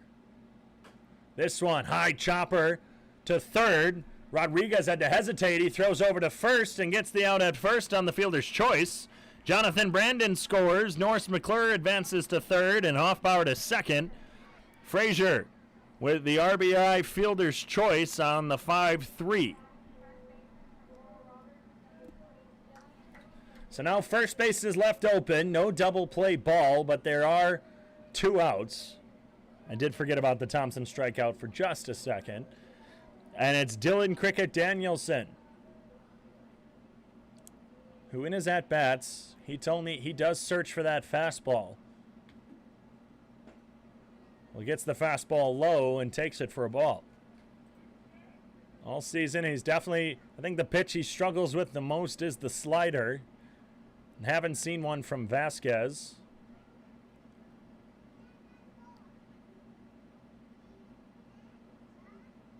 Here's the 1-0.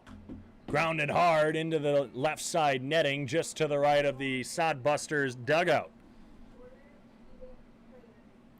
That foul ball again presented by our sponsor, Keg Chicken. Order it, eat it, crave it. Keg Chicken. I could use some of those chicken tenders right now. I don't think I'm going to get them, but man, it'd be nice to have a couple right now. Here's the 1-1 from Vasquez. Misses low. After starting out the inning with a couple of fastballs that were tickling the low 90s, he got up to 91 on one of them, had a few at 90. He's been constant at 88 since then, pulling off a few miles per hour on his changeup. Here's the 2-1. Swung on and missed, 87.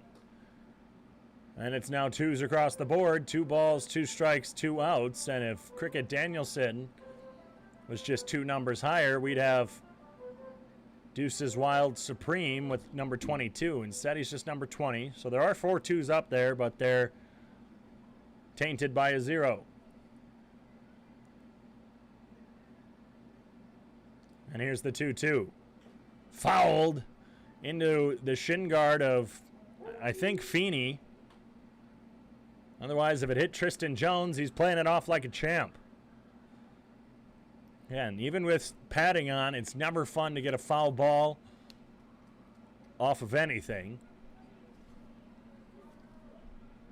Especially with Eduardo Vasquez throwing high 80s, low 90s, and you get that off of a foul ball, that's going to hurt. Vasquez delivers. Inside, brushes back. Cricket Danielson almost hit him. It's a full count. On deck, Kenneth Dutka. He's 1 for 4.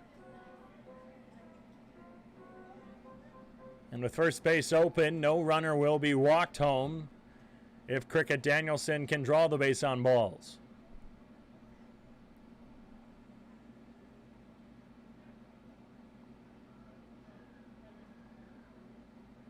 Here's the payoff. Swung on and missed. Cricket Danielson with his 3rd strikeout of the day. It's another hat trick for him. And 2 runners are left stranded. 1 crosses. It's 8-2 now after 8. Can the Sunfish hold on to the lead? It looks like what appears to be, I believe, Jorge Galindo is trotting in to relieve Drew Ballou. We'll see if that's 100% him and if he can hold on to the lead for the Sunfish. We'll return for the top half of the 9th inning after this on the Sunfish Radio Network.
It's a different scenario than last night. The Sunfish lead headed into the 9th inning, and they lead by 6 after 1 crosses in the bottom of the 8th inning. Jorge Galindo, in fact, does relieve Drew Ballou, who came in and had 4 great innings pitched against the Sodbusters tonight in relief. Galindo's first pitch, a curveball on the outside corner, hits for a strike. 4 innings pitched, 6 hits, 1 earned run, 1 walk, 4 strikeouts for Ballou. And it's Galindo out of El Paso Community College. Throws a curveball across the plate for strike 2. There's some chirping from some fans. It sounds like some Sodbusters fans down the 3rd base line, standing just to the right of Sodbusters dugout. Fastball misses away. It's now 1 ball, 2 strikes. Galindo has the lowest ERA out of Sunfish pitching, 0.93. through 9 2/3 innings pitched. A curveball on the outside corner is swung off the end of the bat by James Shimashita, who's 1 for 4 tonight. Last night in his Sodbusters debut, did not have a hit, just a walk. He ended up scoring in the 7th. This pitch driven high to left center field. Garcia pointing it out for Gannon Thompson, who calls off his center fielder Dutka for out number 1. That's going to bring up Carson Cahoy, who is hitless tonight. Was walked and scored in the 4th, the first run up until the 8th inning. Before being hit by a pitch in the 7th, he's struck out twice today. Galindo, 9 strikeouts, 2 walks on the season, has only allowed 6 hits. Got the win on the 20th against the Wheat City Whiskey Jacks. First pitch to Carson Cahoy misses outside. It's 1 ball, no strikes.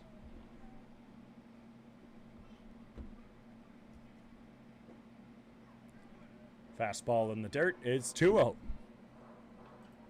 The Suns are close to choking this one away against the Clippers. At the beginning of the 4th quarter, the Suns just lead by 3, 69-66.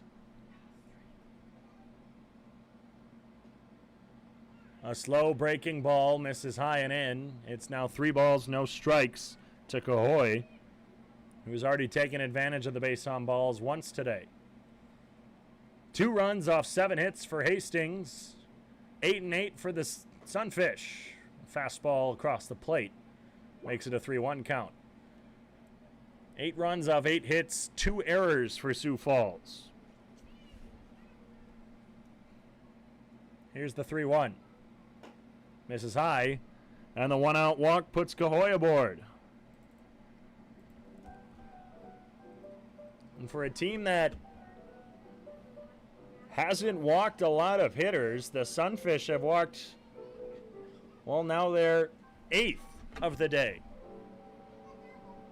And while that still doesn't sound like a lot, well, coming into yesterday's game, Sunfish pitching had only allowed just about 4.6 walks per game. The first pitch, a curveball to Matt Rodriguez, is a curveball across the plate. Carson Cahoy has a stolen base in the game today, and he's looking a bit antsy at first.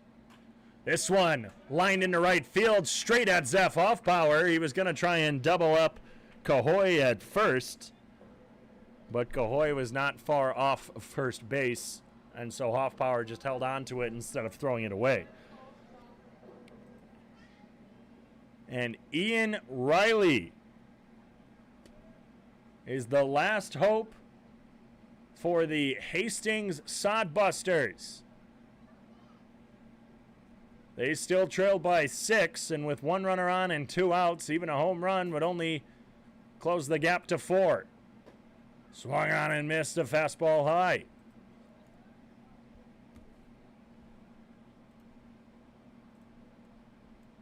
The Sunfish haven't won since Thursday at Hyde Stadium. They've lost the last 2 at home. Curveball just misses away. It's now a 1-1 count.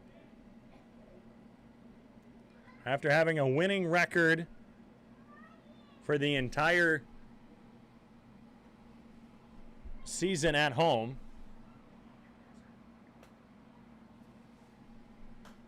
this one drilled out of play. It's now 1 ball, 2 strikes, but last night's loss put the Sunfish under 500 at 6-7. They're looking to get back to 500 here at Caras Park on the season, and 1 step closer to 500 on the season.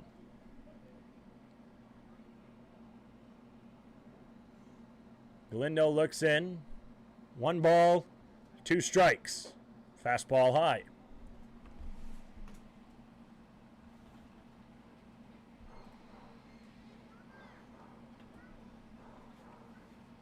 Just a few superstars names who weren't here tonight, but I love. Squidney Crosby, Shaquille O'Seal, Donovan McCrabb, another foul ball off the end of the bat. 2-2 count with 2 outs.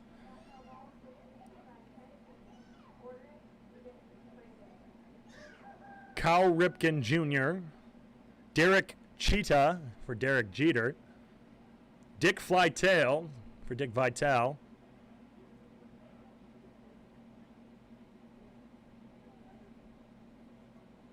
LeBronco James, a foul to the back netting, as this has been quite the long at-bat for Ian Riley, who refuses to go down. 6 pitches on this 4-4 count, or excuse me, a 4-4 count, 2-2 count. 2 + 2 = 4. That's where I was getting in my head. Again, not too good at math, our broadcasters. I said it earlier, Mario Lemieux, Pee Wee Geese. Here's the 2-2.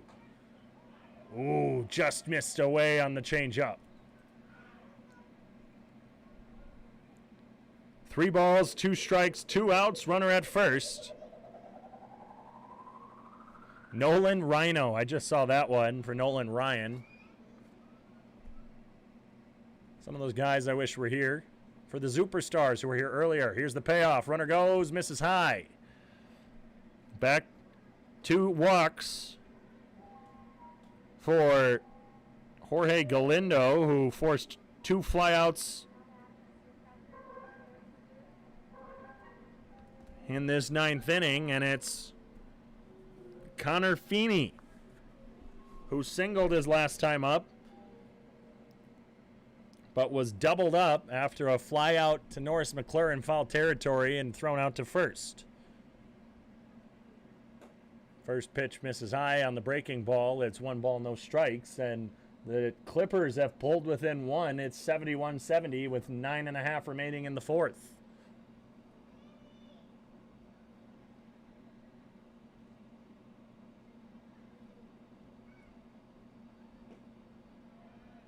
Breaking ball misses low. It's 2 balls, no strikes.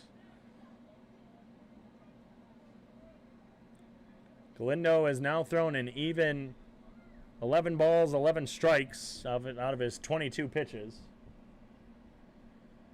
He's behind 2-0. This time, the breaking ball hits across the plate. It's 2 balls, 1 strike. Sunfish still lead by 6.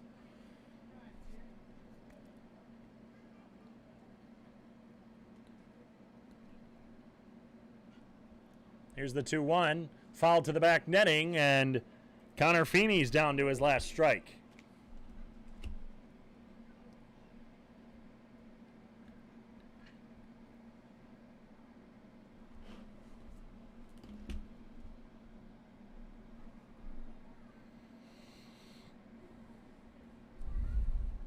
Galindo looks in. Runners on first and second, 2 outs. Here's the pitch. Grounded, left side, Garcia doesn't get it. It rolls into center field. That bounced off of him. 1 run's gonna score. The other runner, Ian Riley, heads to third. And Carson Gahoy scores from second on the E6 by Benito Garcia. Runners at the corners now. Garcia with his 2nd error of the game, both of them surprisingly to Conor Feeney. He's reached twice on the E6. And now it's an 8-3 ball game as Jorge Galindo gets a new ball from his catcher, Will Olson. Ian Riley's now at third after coming over from first. Conor Feeney is at first. Benito Garcia looked like it was going to be a clean grounder. Came up and bounced off of him. First pitch swinging and a miss by Omar Jackson. And that ball came up, bounced out of his glove over him into center field. That's the 3rd error of the game for the Sioux Falls Sunfish.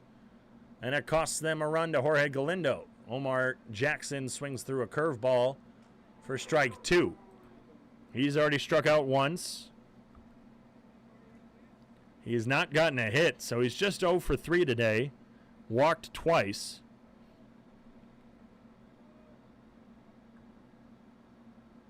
Here's the 0-2. misses in. Will Olson running for the ball, tosses it to Galindo a bit high. And under the tag is Ian Riley. Conor Feeney now at second on the ball that got away from Will Olson. It's 1 ball, 2 strikes. And it didn't get too far away from Olson, and it looked like Riley had a bit of a late jump. And Olson, I think if he had tossed it a bit quicker, if Galindo had gotten there in time and it had been a bit lower of a toss, we'd be done. But now it's an 8-4 ball game. The Sodbusters just won't quit. Fastball inside makes it an even 2-2 count.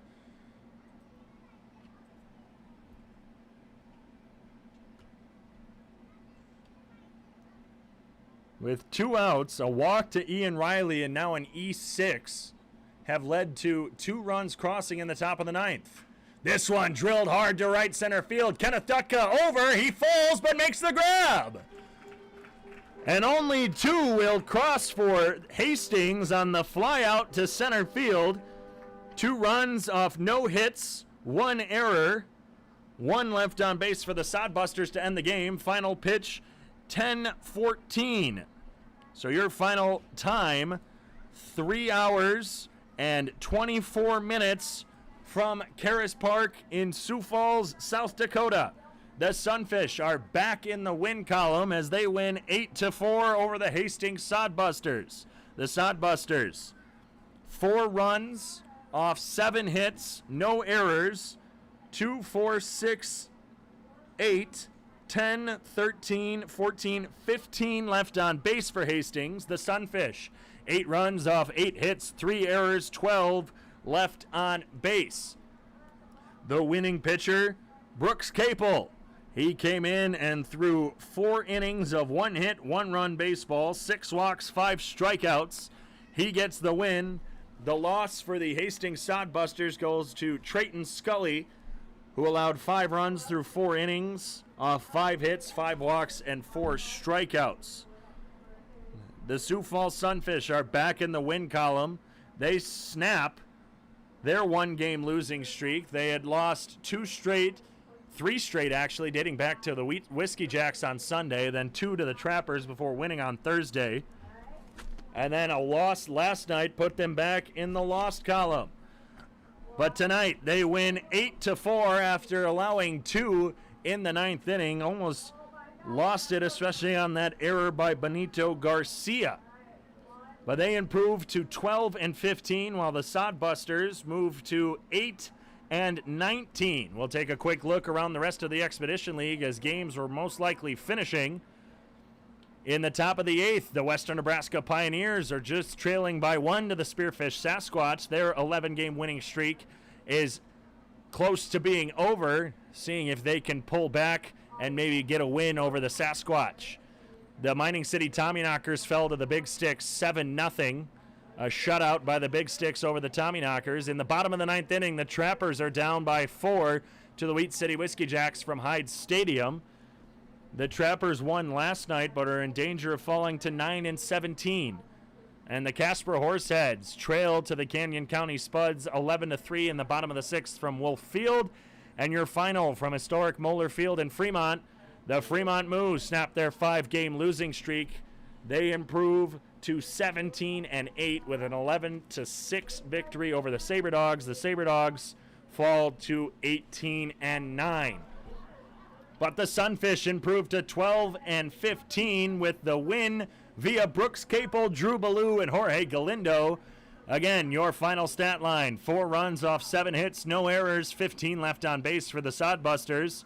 8 runs off 8 hits, 3 errors, 12 left on base for the Sunfish. The Sunfish improved to 12-15, while the Sodbusters fall to 8-19. Game 3, the deciding game between this 3-game weekend series between the Sodbusters and the Sunfish, tomorrow from Caras Park, home of Ronkin Field on the campus of Augustana University here in Sioux Falls, South Dakota. First pitch, 6:35. Here on the Sioux Falls Sunfish Radio Network and the Sunfish live stream on YouTube. For everyone here with the Sioux Falls Sunfish, I'm David Coyer. Have a good night, everybody, and go fish!